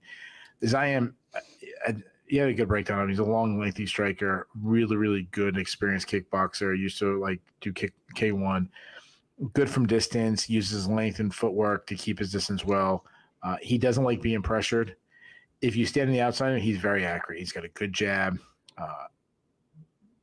For a guy who's such experienced, though, I'm surprised he's not a big power puncher. He's definitely more of a point puncher or he when he stings you, it's like it's not one shot. It's like he's been doing it the entire fight. He's because of that kickboxing style, he does stand a little too tall for my liking. He lacks head movement. He's got a really big kicking game though. Great calf kicks, very powerful calf kicks. He loves flying knees. But he's not just a kickboxer. He'll occasionally look for an offensive takedown. I wouldn't say he's very good at it, but I think his takedown defense has improved a little bit, or at least I was thinking that, and then he was taken down a bunch of times by Claudio Puelles, which was an issue. But he's not bad on the ground. He's got good movement, good hip control. I mean, go back to like Jamie Malarkey. He swept Jamie Malarkey. He tapped out Terrence McKinney. He avoids submissions from Claudio Puelles. So there's a lot to like about him. I like both guys. I am wondering what you got to get with Frevola coming back from such a bad loss in his last one. If one guy is a future top 5 guy, obviously it's Ziam. He has more avenues of victory. He could start Frevola on the feet. He could pick him apart from range. He can also catch a submission in a scramble. That said, I think his biggest weakness obviously would be probably his defensive wrestling. If Frevola doesn't abandon his wrestling and he just wants to stand there and land haymakers, that'd be a bad thing. But if he does wrestle, Frevola could win. I'm glad the line is really close, because I was really on the fence, because like I don't trust Frevola enough, because I think he was a wrestler when he first came to UFC who really like started to have that like Dan Hennison, Josh Koscheck thing where they suddenly discovered like they are great athletes, they can hit hard, and they fall in love with that. Like I'm worried that he'll do that here. I feel like I'm going to feel really dumb either way. If I take Ziam and Frevola turns into a wrestling clinic, or he gets inside and lands a big bomb, I'll be like, oh, that was so stupid. Why did I pick Ziam? But I also feel like the same way if I pick Frevola and Ziam catches them with submission coming in, or just pieces them up from the outside and just puts on a striking clinic, I'm going to feel really dumb. I'm going to go the opposite. I think this is going to be the first time we disagree. Oh, I know it's the first time we disagree. I don't know if it's the only time. I say Frevola wrestles. I'm going to say Frevola wins a split decision. The UFC Paris main card soldiers on with a men's featherweight matchup between Morgan Charriere and Gabriel Miranda. Charriere, the 28-year-old Frenchman, is 19-10-1 overall. He is 1-1 since joining the UFC almost exactly a year ago. He is coming in off a loss. He fought back in April at UFC Fight Night Ailin versus Curtis 2, where he dropped a split decision to Jose Mariscal. He'll look to get back in the win column here. He was originally set to face AJ Cunningham. Cunningham withdrew, and in steps Gabriel Miranda. 34-year-old Brazilian is 17-6 overall. He is also 1-1 in the UFC. He made his debut almost a little over 2 years ago, up a weight class on short notice against Benoit Saint-Denis, kind of like Saint-Denis himself did a year or two before that. Obviously, he got a mulligan for doing the UFC a solid. He came back last September at UFC 293, took on Shane Young, and I believe was instrumental in getting Young shown the door of the UFC, as Young missed weight and then got tapped out in like a minute. It's taken Miranda a full year to come back from that victory, but he's going to look to make it 2 in a row here. He is not favored to do so, to say the least. Charriere, one of the biggest favorites on the card, coming in at -700, Miranda plus 450. It's hard not to be excited for Morgan Charriere to be in the UFC. Like, you look at his record, he's 19-10-1. It doesn't look like the record of a lights out prospect. And in some ways he isn't a lights out prospect. What he is a guy that you could see becoming a star if chips fell the right way. And I think that's actually part of the reason why his record is kind of as okay looking as it is that as a exciting, good looking, athletic, young guy, he's been arguably pushed too far, too fast, just about everywhere he's fought. It's a little Diego Lopez, where he doesn't have the best record, but all the skills and the look and the personality and everything's there. That's a Jorge, great example. Jorge Masvidal's another guy. He had some losses, earlier in his career. No, those are both good comparisons. Here at Charriere, he's 28. He's going to turn 29 in a couple weeks. Seems to be putting it all together, and that's a good thing, because despite the fact that he has 30 career fights, his style of fighting means that not a ton of them have been just blood and guts wars where like it's not a Drew Dober or Jim Miller like 30 fights. It's like when Charriere has lost, he's mostly been kind of stymied and frustrated and unable to work his game plan. It's hard to point to fights where Morgan Charriere just got the shit beat out of him. Like he really came into his own when he signed with Cage Warriors about 5 years ago. And in Cage Warriors, like who did he lose to? Just the very best they had to offer. He had 3 losses at featherweight: Paul Hughes, Jordan Vucenic, and worst of all, Soren Bach, when like Soren Bach was the lightweight champ and decided to drop to 145 to try to become he was so much too much for Morgan Charriere at that point in his development that it was laughable. But in between those, and again, like it's not like he got completely run over in any of those. In between, he's got wins over some good people and just still seems to be a work in progress, still seems to be improving. He's a compact, athletic guy.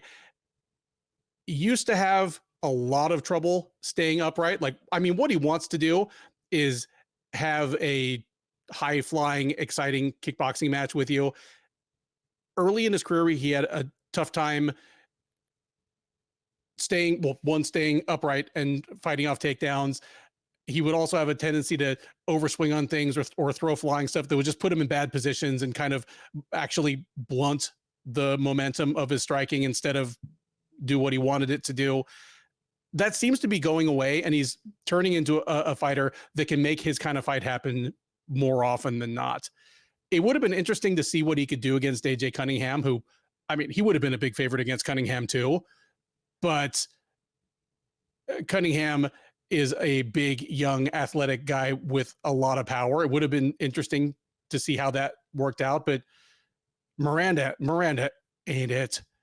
Like, Miranda's 34. He's become a once-a-year fighter since being in the UFC, and even before he sort of became illness and injury prone, he wasn't a fantastic athlete, and he really is an old school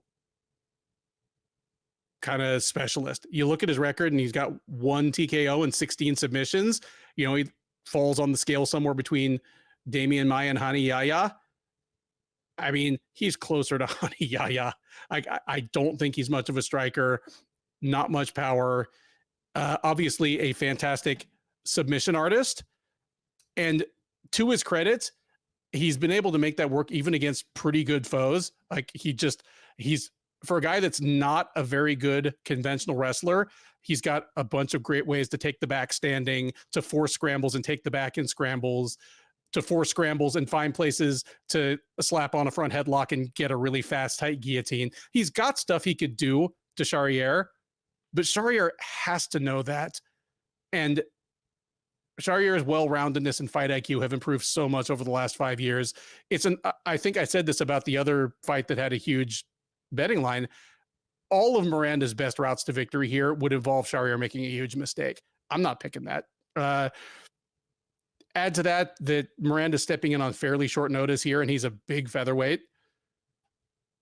I'm worried about his gas and durability as well. Yeah, give me Charriere to win this thing handily for every minute it goes on and probably start to wear Miranda down. Give me Charriere by 3rd round TKO, mostly just exhaustion, frustration, accumulation of damage. It might not be a single highlight reel kill shot, but 3rd round, it'll be to the point where Charriere's knocking Miranda down and Miranda's like waiting on the ground trying to wave him into his guard and shit like that. And Charriere's he's in France. He's going to go, no, get up. And it'll end that way. Just some kind of ugly, worn out Miranda type TKO. Yeah. Charriere, I mean, he's like, I'm big on this guy. I like a lot what I've seen. He went against Cheppy Mariscal, and that's like another guy I like a lot. I thought he won that fight, which is impressive. He's a very good striker, very relaxed and patient. He can cruise at times, not throwing enough strikes. Maybe that's why I had Jorge Masvidal in my head. but he lets his hands go. Fast hands, accurate, really tight boxing. I love his left hook. I love his body work. He has serious power in his hands. He has 11 TKOs. And like you said, you talk about regional scene. Yeah, he's got lost on the regional scene, but he fought on an extremely tough regional scene too. So, having 11 TKOs on that scene is impressive. He's got heavy leg kicks. I go back to I've seen him drop opponents with multiple times with calf kicks. He checks leg kicks, which is rare. Not a great offensive wrestler, but he's hard to take down. He's got good takedown defense. He's a decent grappler if he gets to fight to the ground. He's got 3 subs. Moran's a guy who's never going to be high, in the UFC rankings or anything like that. But he's fun and he's tough. He's got good output. He's a good boxer. He attacks with combinations. He has some power, some defensive holes. He keeps his chin a little high in the air, but he's very good on the ground. He's a solid wrestler, a solid grappler. He does need to improve his control, but he's a BJJ black belt who is a big submission threat. He has 16 subs on his record. He chains sub attempts together well. He's got a great guillotine. He has gassed out in the past, which I'm a little worried. I'm also worried about the damage he's taken. Like, go back to the Benoit Saint Denis. He was absolutely beat down. That said, I like Charriere a lot. I don't think Miranda will be able to get Charriere down, and I think the striking gap is just too big. I think as long as Charriere doesn't cruise, doesn't get too comfortable, he lets his hands go, I think he should win. I'm going to say he gets a stoppage too. Give me Charriere by second round TKO from bodywork. Next up on the UFC Fight Night 243 main card is a welterweight contest between Kevin Jousset and Bryan Battle. Jousset, the 31-year-old New Zealander, is 10-2 overall. He is 2-0 in the UFC. He made his debut a little over a year ago at UFC 293. Won a first-round submission over Kiefer Crosby. Came back in December and won a unanimous decision over Song Kenan. He will look to make it a quiet 3-0 in the UFC, 6-fight win streak overall, and maybe quietly become one of the new leading lights of city kickboxing. But in order to do so, he's going to have to get past Battle. The 30-year-old North Carolina native is 10-2 with 1 no contest overall. He's 5-1 with 1 no contest since joining the UFC as the middleweight winner of season 29 of The Ultimate Fighter. The no contest was in his last outing. It was back in March at the Tuivasa versus Tybura Fight Night, where he seemed to be getting the better of a fun competitive scrap with Ange Losa. When there was a severe eye poke early in the second round, Losa said he was unable to continue. Fight goes down as a no contest. That snapped, or at least put on hold, a 2-fight win streak for Battle. So he's going to look to start a new streak or keep the old one going, however you want to say it. Odds here, fairly close, so I'll toss it to you, Keith. Your favorite is -170. Your underdog +140. Who are they? Bryan Battle's the favorite. You are correct. Bryan Battle is the favorite. Let me know how you think this fight goes. Who you think wins? Yeah, this is one of those fights that I didn't mention in the. I think I might have mentioned in the intro. This is a fight I'm really excited about. I think both guys recently have looked good. They're both kind of action guys.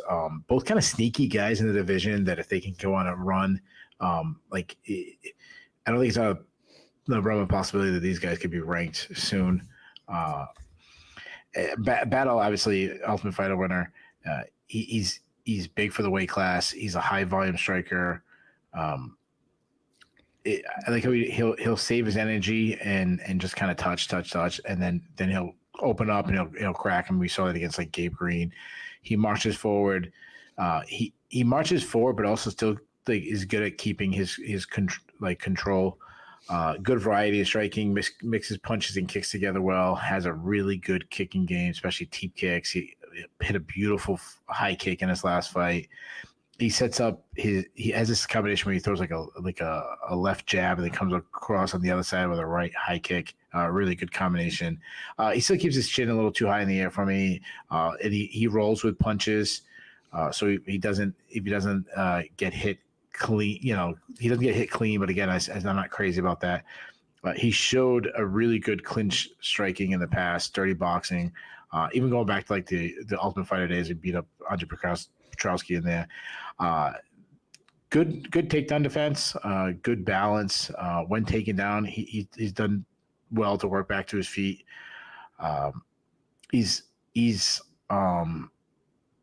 He looked really good against Losa in his last fight. I liked his output. Jousset, he's a massive guy, probably the biggest welterweight I've ever seen. He's long and lengthy, a little flat-footed, a little stiff, but he looked really good against Duncan. Good output, tight boxing, throws straight shots down the pipe, long jab, sets up his shots well with feints. He does lack head movement a little bit. He's been cracked a lot, keeps his chin high in the air, but he's pretty durable. He's tough as hell. It just keeps coming when he gets hit. He's got a big kicking game, hard leg kicks, good high kick, uses his size well in the clinch, very, very physically strong, likes to get in the plum clinch and grind on his opponent. Good dirty boxing. He lands hard knees inside. He's a judo black belt. So he will look for takedowns. He will wrestle. He's got a strong top game, though he will stall out on top sometimes. But he did submit Kiefer Crosby pretty quickly. When he lets his strikes going on top, he's got mean ground upon him because he's such a big guy. But he's a weak defensive wrestler. Like I said, this is a really fun fight. The line has Battle as a favorite. I think that's right. I really like Battle. He looked so good in his last fight. Very sharp.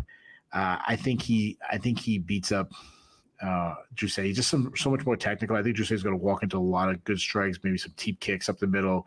And you know what? I think Battle seems like he's really turning the corner. I think this might be like a performance of the night bonus. I'm gonna say Battle gets a first round knock. I don't want to say first round. Second round knockout. I like the breakdown there. And I specifically like that you're sort of leaning towards something that I wanted to point out, where I think I probably would have favored Battle over Jousset at any point in their respective UFC runs, but I might not have picked Battle to get the finish if they fought a year ago or 2 years ago. But Battle does seem to be turning a corner, and part of it is skills and part of it is attitude. The Battle in his first few UFC fights, like coming out of Tough, there was a lot of just happy to be here vibe to him. But since dropping the welterweight, and especially since his loss to Rinat Fakhretdinov, he's gotten a little mean. I thought his win over AJ Fletcher was a mean win. I thought he was doing mean stuff to Angelosa before the fight ended.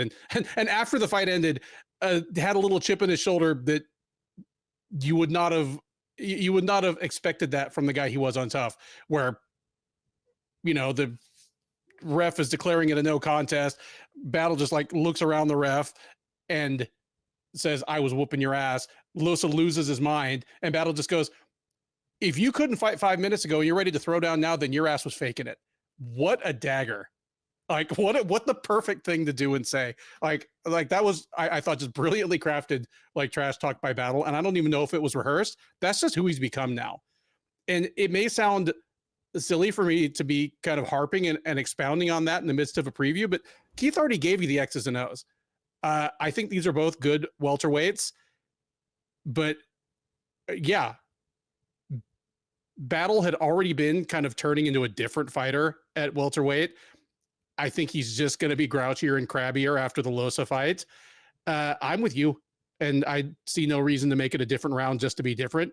Give me Battle by second round TKO here. Third from the top at UFC Fight Night 243 is a featherweight matchup between William Gomis and Joanderson Brito. Gomis, the 27-year-old Frenchman, is 13-2 overall. He is a perfect 3-0 since joining the UFC almost exactly 2 years ago. He has wins over Yarno Aarons, Francis Marshall, and most recently, Yanis Gamori. He fought Gamori at the last UFC Paris, which was September of last year. So got the third round TKO there. It's been a year for him on the shelf. He is back, and he is taking on Brito. 29-year-old Brazilian is 17-3-1 overall. He's 5-1 since joining the UFC out of season 5 of Dana White's Contender Series. He has already fought once this year. He was at UFC 301, where he pummeled Jack Shore into a doctor stoppage late in the second round. He's on a 5-fight win streak overall. He's going to look to make that 6, insert himself into the featherweight title picture sooner rather than later, and he is comfortably favored to do so. Brito is minus 270, Gomis plus 220 as your underdog.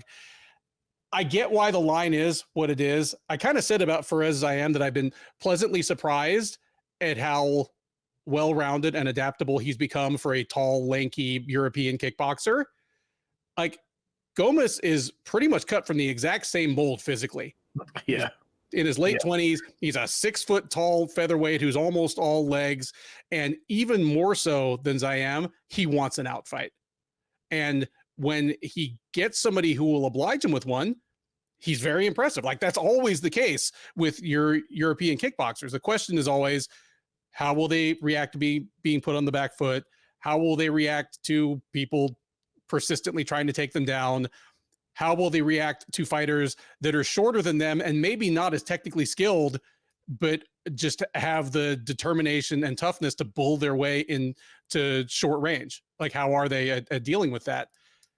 We haven't really gotten the chance to see that out of Gomis. He's 3-0 in the UFC, and at least part of that is due to the fact that 2 of his opponents, Yarno Aarons and Yanis Gamori, have also been tall, lanky European kickboxers that just weren't even as good as him at it.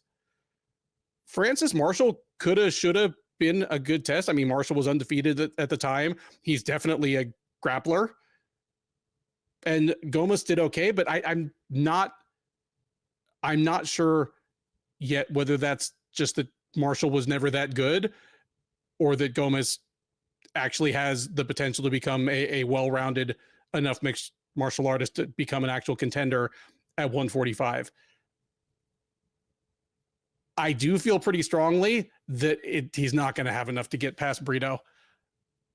I think Brito could probably hold his own just fine, just striking with Gomis. Obviously, he doesn't have the same arsenal of kicks. The strikes he has aren't as pretty, but he usually throws good volume. He hits super hard.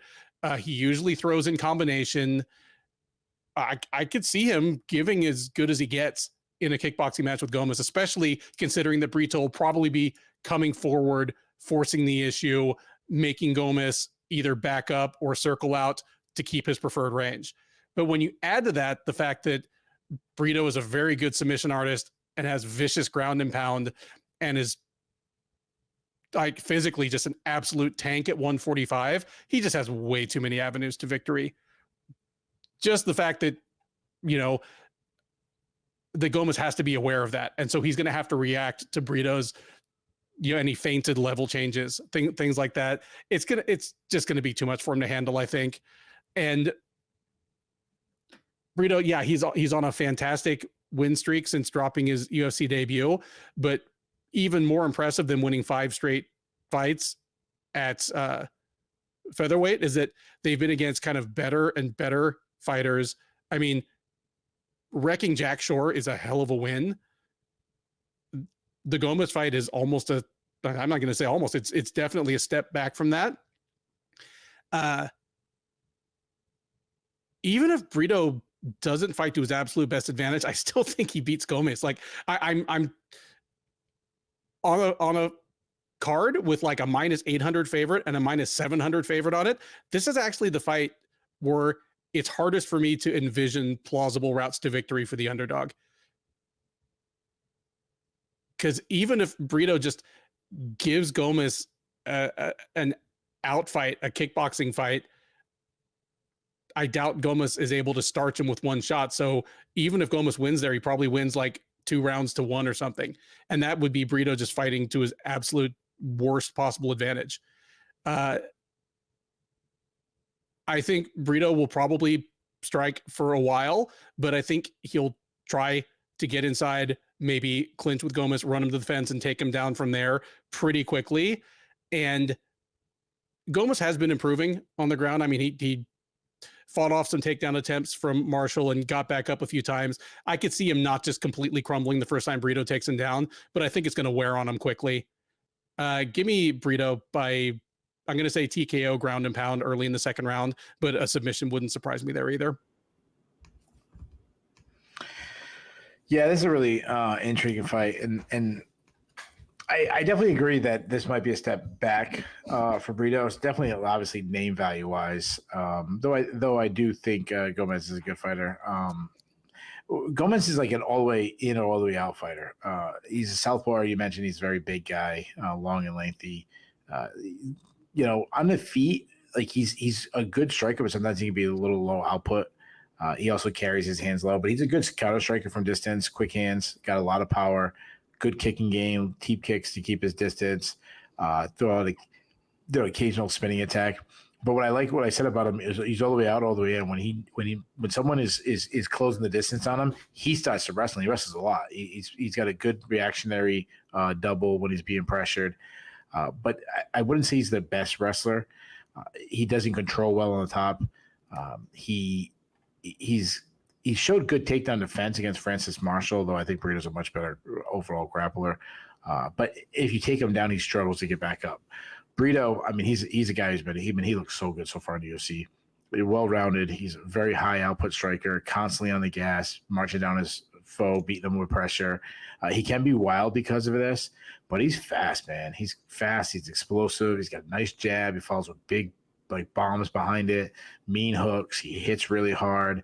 He also loves throwing out some exciting spinning attacks, big kicking game, mean calf kicks. I mean, he broke Jack Shore's leg with, split it right open. I shouldn't say broke his leg, but he broke the skin and split his leg right open with just calf kicks, bleeding everywhere.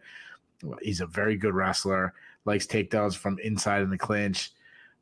We saw him toss Lucas Almeida just being super strong, grabbing a leg and just throwing him. If he gets on top, smothering top game. He's a submission threat. He's got 8 subs on his record. He's already shown a really quick, fast guillotine. He caught Jonathan Pierce with a ninja choke. And Jonathan Pierce is a good, underrated grappler, underrated fighter, I should say, but a good grappler himself. And he showed great submission defense and ability to escape in fights against Diego Lopez. I like Gomis. He's really good. But I'm all over Brito here. I think he should be a bigger favorite. Sorry, what did you say the bet line was? Brito is minus 270, Gomis plus. All right, no, I might have been thinking about that. That's about how it should be. But I'm with you. I think Gomis is good, but I think Brito might be better than him everywhere. I think even on the feet, I think he can get inside and land some big shots. And I'm gonna say that's what he does. I'm gonna say he catches the chin of Gomis. Give me Brito by first round TKO. That brings us to the co-main event of UFC Paris, a middleweight matchup with immediate title picture implications between Nasruddin Imavov and Brendan Allen. Imavov, the 29-year-old Dagestani by way of Paris, is 14-4 with 1 no contest overall. He is 6-2 with 1 no contest in the UFC, and he is on a 2-fight win streak.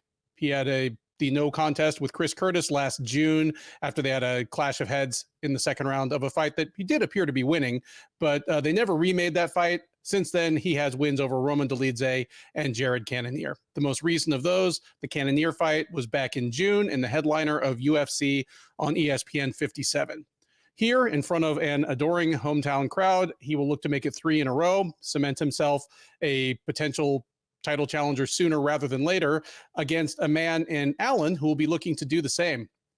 28-year-old, Louisiana native by way of Wisconsin, by way of Florida, is 24-5 overall. He is 12-2 since joining the UFC out of the 3rd season of Dana White's Contender Series. He is on a 7-fight win streak, which without looking might be the best in the division right now.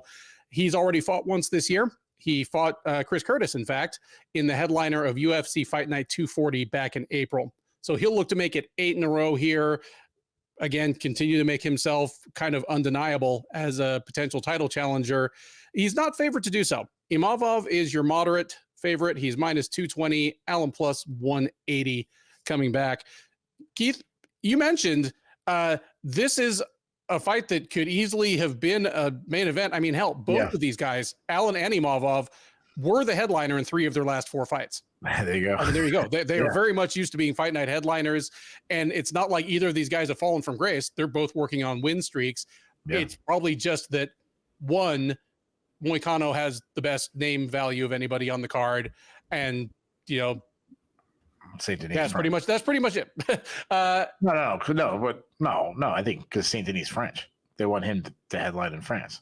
Yeah, he's French. But I mean, Imavov is effectively. I mean, he's been fighting out of MMA Factory forever. Anyway, I mean, I get why it is, but point is, this is a restaurant quality co-main event. Let me know who you think wins this one. And both these guys are young. They're both on the right side of 30. How do you feel about even the guy who loses as a potential top level contender going forward? Yeah, like this to me, this comparing the main event and the co-main event, it's like it's surf and turf. Like where you got a nice steak and a nice lobster tail right next to each other. Is like, well, what's the main course? Like, it depends who you ask. Yeah. Like they're both really good. So, this is a fantastic fight. That's why I was saying, like, that said, like I understand they want to stack up. France is a newer market. I think this is the second time there, right? Obviously they want to put on is it second or the third time? I think it's the third. The last one was last September, but yeah, I really don't follow these cards in these third world countries, so it's hard to keep track. But either way, like it's a market they want to get into, so I understand why they want to stack a card for the European crowd and specifically France. So I do feel a little bit like these guys deserve a main event. But you know what, a co-main event in a crowd is probably better than a fight night main event at the Apex with nobody in the crowd. So if you ask them, I guarantee you they're like, I'd rather fight in the co-main event in front of 20,000 people, because even though this is a fight night card, it is at the same Accor Arena where they've been every single time. The place has appeared absolutely bananas every time the UFC's been there. Yeah. And I mean, these are people that are used to watching soccer. Like, how insane must it be when they see people actually touching each other? I know. So I'll give you a quick story. So my son just started playing soccer. He's never played soccer, but like, he got some friend at his school that likes soccer. So he said they stopped playing at recess and shit. So he wanted to sign up. So he signed up for I don't know, rec league. But there's kids who play travel soccer at his age, and he hasn't scored a goal. He's only had 2 games, but he's done really well and he's shot at the goal, but he hasn't scored. And the travel kids are way better than everybody. But it's balanced. There's 3 or 4 travel kids on the team, and then 8 or 9 rec kids. But he's like, the travel kids are, or they don't call them travel, they call it the competition kids. Like, oh yeah, they're way better than I am. I'm like, yeah, but buddy, you're not a travel wrestler. Like, just know in the back of your head you could kick the shit out of them. Yep. I'm the worst dad. My wife's like, don't say that. I'm like, no, exactly say that. I'm the worst dad. Like, yeah, guy's a soccer player. You kick the shit out of these kids. So, anyways, all right, as far as this fight, who's gonna kick the shit out of each other? I mean, this is so good. And Brendan Allen's really turned into one of my favorite fighters in the UFC. Just his style, he's so much fun. He's a high volume striker. He's very good at beating guys to the point of contact. He's also a builder that his output gets higher and higher as the fight goes on. He beats guys with pressure. He can go hard the entire fight. He is a Muay Thai striker, so he stands a little too tall for my liking. He's also been very hittable. Especially because of his style. He's willing to eat a shot because he's marching forward, landing his own strikes. He fights behind a high guard defense. I love his straight right. He shows some mean elbows inside. He can make the mistake of overextending and overthrowing his strikes, but you look at it, he's so young for a guy who's been in the UFC for as long as he has, that he's just starting to come into his power age, and we see that now. Like he's shown some power. Now he's been hurt a lot, and he's got a lot of miles for a guy who hasn't been in the UFC that long. He's got a very good kicking game, kicks to all areas of the body, some of the best calf kicks in the game. Look at the Sean Strickland fight. Like, he had success just kicking Sean Strickland. He can wrestle, though he will shoot without a setup. Not your traditional explosive through your hip kind of wrestler. More of a shoot, create a scramble, and he wins that scramble. Like I've said he's a little bit of a funk style wrestler, or more of just like a grappler than a wrestler. But he's a good grappler.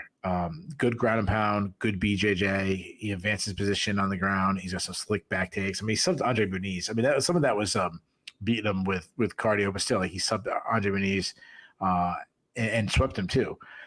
Imavov, he's a long and lengthy fighter, very athletic, moves well, and moves a lot defensively. Like his style is to get out of the way when someone's throwing strikes at him. So he's pretty elusive. He's a good striker, very relaxed and poised, good at picking upon his opponents from the range he wants to fight in. He wants to counter strike. He's got quick hands. He's accurate, nice snap on his shots. I love his feedback counters. He attacks with combination. He's got some pop. We saw him just knock out Jared Cannonier. He wants to work from distance. He hates being pressured. It's something that if I'm Brendan Allen, I'm his coach, I'm saying, get on the gas. I bring up Sean Strickland again. Like Strickland had a lot of success just pressuring him. He does hang his hands a little low, which is concerning too. He wrestles more than people think. Like he will, not to the level that Brendan Allen does, but he'll look for some takedowns. He took Chris Curtis down 3 times. He took Cannonier twice down in their fight. When he commits to wrestling, he's pretty relentless. Like, he's not a good traditional, chain wrestler, but he's just relentless in the sense that, I should say, actually, I say he is a good chain wrestler, but he's not like a high level explosive wrestler. He's got a good top game if he's on top. He's got a mean ground and pound.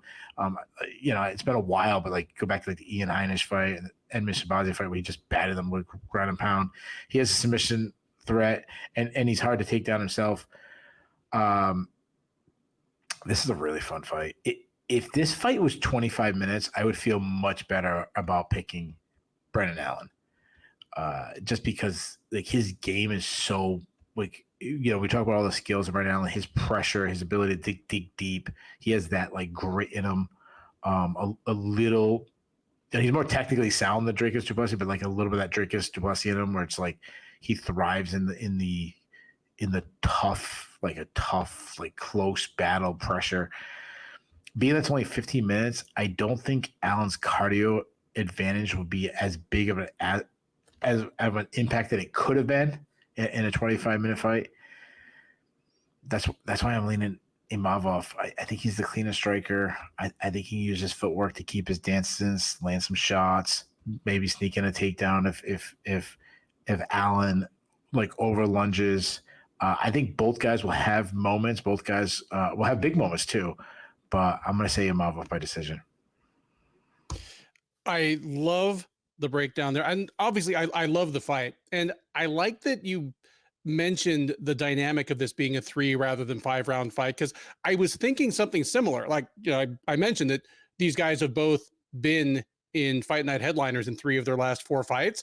Of the 2 of them, Imavov is actually the one who went past the 3rd round in all of them. But nonetheless, I'm with you that this being a 5 round fight would make me feel more comfortable about Allen. And it's something it's only become part of his persona as a fighter within the last couple of years. I think it was about 3 years ago that I said I saw him as kind of a second coming of Luke Rockhold. Like I saw some basic similarities where they're both tall, rangy guys for the division. They get a reputation as being good strikers, but really their kicking game is much more advanced than their hands. And they're more of a grappler than a straight ahead wrestler.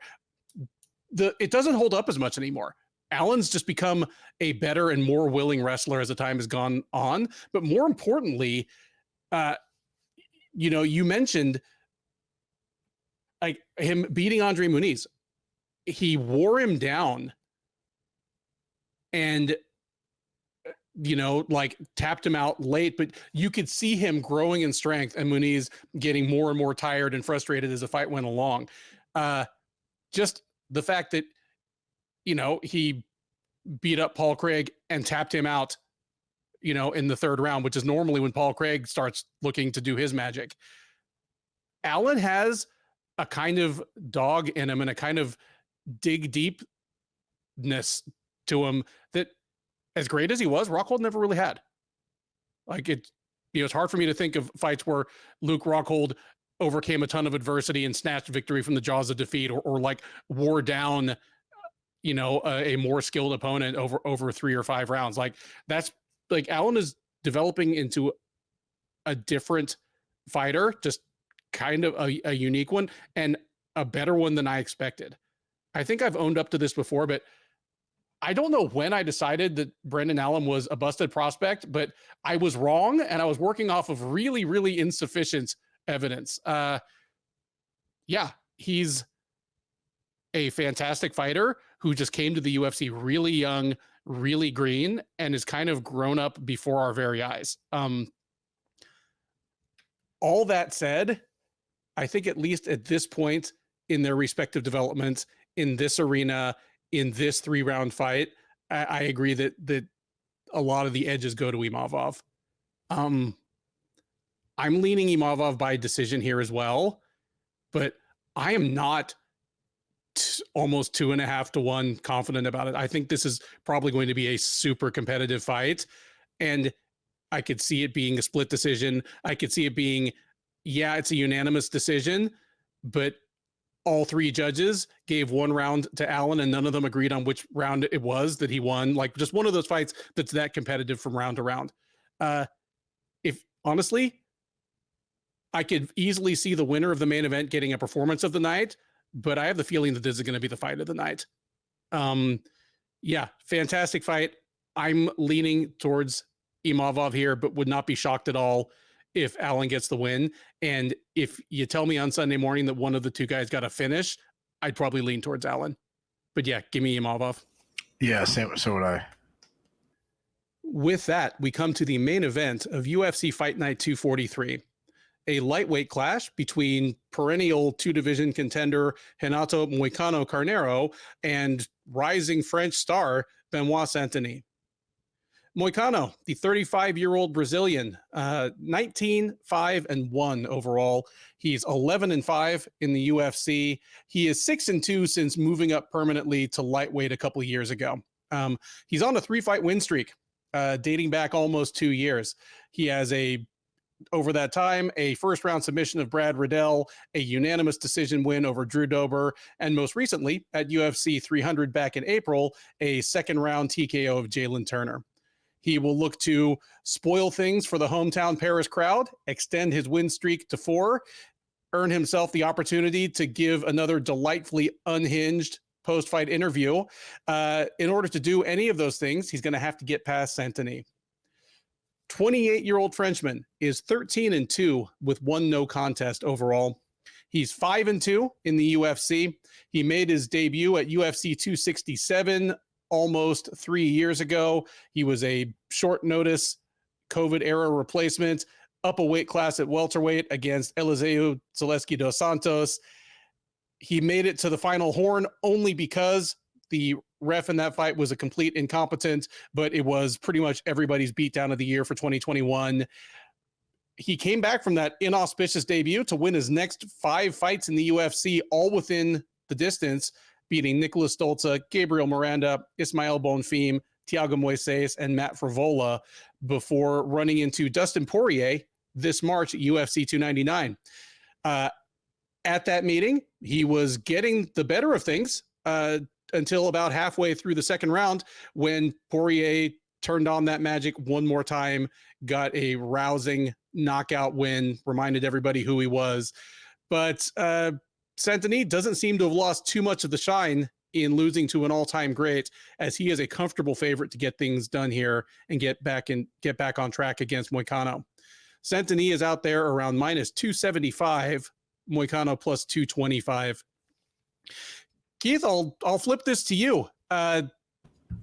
Moicano's not an easy out for almost anybody, especially at lightweight, but the odds tell a story here. Bettors expect Benoit Saint-Denis to delight the French crowd, get back on track in the lightweight division. He's still just 28 years old. I mean, if he'd beaten Poirier, he might be sitting by his phone waiting for a title shot right now. So he's looking to get back in that picture. Does he get it done here? And what does the fight look like? Yeah, this is a really fun fight. Like, I'm glad that they gave these two guys the main event. Like, I can't wait to the media day with Mike Conor. The guy is so much fun. Like, he's become one of my favorite fighters, and obviously Saint Denis stylist is so much fun. Like this is a really good week. Mike Conor, like, dude, how can you not love this dude? He's a very well-rounded fighter. Like, everyone thinks of him as a submission artist, which obviously, that's where he first came in the UFC. But I mean, he's really turned into a pretty good striker. Muay Thai striker, very like hold your ground type striker. Very solid boxing, works behind, nice jab, uses it to keep the distance. Has underrated power. He doesn't throw calf kicks enough though. It's one of his best tools. I mean, it was years ago, but he basically beat Cavalcanti when he was, when Mike Conor was still viewed as just a grappler by kicking Cavalcanti's calves. He can wrestle, definitely more of a grappler though. If he can get the fight to the ground, he's really good. Great back takes, good top control. He has 10 submission wins. I am worried about his durability, though. He doesn't have the best chin. He's been knocked out a lot. I mean, like Aldo knocked him out. Korean Zombie knocked him out. Rafael Fiziev blasted him. He's taken a lot of damage. Like when he got beat up by RDA, obviously the Jalen Turner fight, he had to come back, but he was hurt bad. So that's a little concerning. Like if he ever was going to make a title run, which I think is unlikely, but it's kind of like now or never because I don't trust his durability that long. Saint Denis, I mean, he's so athletic. I got shit when I said he's more of an athlete than a fighter, and people are like, oh, the guy was a soldier. I didn't mean it like that. I mean more like, he wins because he's so athletic. He moves well. He's a southpaw who's got very good volume. He marches down his opponent, beats them with pressure, quick hands, explosive, has big power, good kicking game, really fast high kick. I mean, you go back to the knockout of Matt Frevola, just perfectly timed high kick when he was trying to escape a scramble. He is hittable, though. He keeps the chin high. He lacks head movement. A guy that doesn't really concern himself too much about defense. You can see that against like the Zaleski Dos Santos fight where he was hit with everything. And then obviously Poirier just put him out. So that is concerning. I wonder if he changes his style any bit after that Poirier knockout. He's a big, strong guy. If he closes the distance, he can battle in the clinch using his overall strength there. He has a judo background. He loves upper body takedowns. He will shoot for takedowns though, and he's a slick grappler himself. Has some really good back takes. He's got 9 submission wins. He'll jump into a sub instead of trying to stop a takedown. Like we shoot on him, he'll jump into a guillotine. When he was taken down by Matt Frevola, he hit him with an incredible sweep. Started the whole transition and the scramble and everything that followed. He beat the hell out of Thiago Moises with ground and pound from on top, and he's got good submission defense. I love this fight. That said, I really do think this is the best stylistic matchup for Mike Conor. I think Saint Denis bounces back. I think he puts on a show for the French crowd.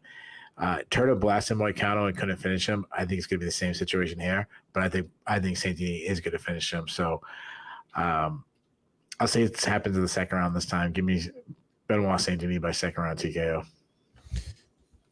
Yeah, I feel like this is a great matchup, and it's a fight I'm very much looking forward to, even though I don't think the fight will be terribly close. Like that's the best way I could put it. Like sometimes a 30-27 fight is actually very competitive. Sometimes a one-sided fight is really entertaining, at least to watch once. Like I don't feel like I need to watch, Holloway versus Cater again, but in the moment, it was a hell of a lot of fun to watch. I feel that way about this fight. Like I'm leaning the same way you are. So if we're both right, I think Saint Denis takes a big step back on the right track. Moicano probably takes a bad loss, but that doesn't make me not interested in seeing it. I like that you mentioned the improvements in Moicano's striking over the years. Like you look at his record, it doesn't show in his record yet. Like you see 1 TKO, 10 submissions, and kind of like I said about Gabriel Miranda, you're picturing a Hani Yahya type, but he's really not. Like right now, he's fighting kind of like a poor man's Charles Oliveira. Just he hasn't been doing it this way long enough to like rack up tons of TKOs, but he's such a better striker than he was 8 or 10 years ago. I'm with you in that, yeah, he's 35, but there's a lot of tread off the tires. It's an old 35. He's gotten blistered in some of his losses. Hell, he's gotten blistered in some of his wins. So that's concerning. It could really give out on him at any moment. But I think even if he's the same guy that handled Dober and wrecked Turner, this is a bad matchup for him, as you said. Santini, fantastic athlete, well-rounded fighter, tons of power, smart fighter, good. He ended up getting knocked out by Dustin Poirier, but up until that point, he was doing things the right way. He knows he'd watched the tape, or his handlers at least had watched the tape. Dustin Poirier's Achilles heel is, and probably always will be his takedown defense. Santini took him down like 5 times in the first round, and each time Poirier made it easier for him by jumping a guillotine, but like that was working for him. Just Poirier happened to have a brilliant moment where he got up, nailed Denis with an absolute kill shot, and turned the whole fight on its head. But that taught me that Santini's probably going to fight to his best advantage here. And for what it's worth, I think he can hang on the ground with Moicano if he wants. Like, I think if they end up on the ground, especially if he hurts Moicano and chases him to the ground, or if he initiates the takedown and he's in top position, I don't think he's going to be afraid to unleash some ground and pound on Moicano, because while Moicano is a super elite grappler, throwing up subs off your back is just, it's not a plausible way to consistent victory against top 15 quality opponents in modern MMA. No. Not in 2024. But I don't think it's really going to come to that. I think by the time they hit the ground, Moicano is going to be much the worse for wear. I think if Santini's, I could see Santini like rocking Carnero badly, or even dropping him and not following him to the ground, like making him get back up, especially if it's early on. You said second round. I'm going to say it gets done late in the first. Give me Benoit Santini to get an emphatic, like it might not be a clean one-shot kill shot, but like an emphatic TKO, like Moicano doesn't know where he is sometime, in the last minute and a half of the first round. Hopefully Moicano's dad is still cranking him out and, can replace the loss to the Carnero family without too much trouble. But yeah, I've got Santini in this one as well, and I've got him by first round TKO. And that is it. The Sherdog Radio Network preview for UFC Fight Night 243, Moicano versus Santini, also known as UFC Paris. I have been Ben. He has been Keith.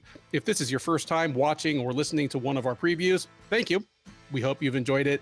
We do our best to bring you a mix of in-depth analysis and occasional historic or humorous asides that are pretty unique to this space.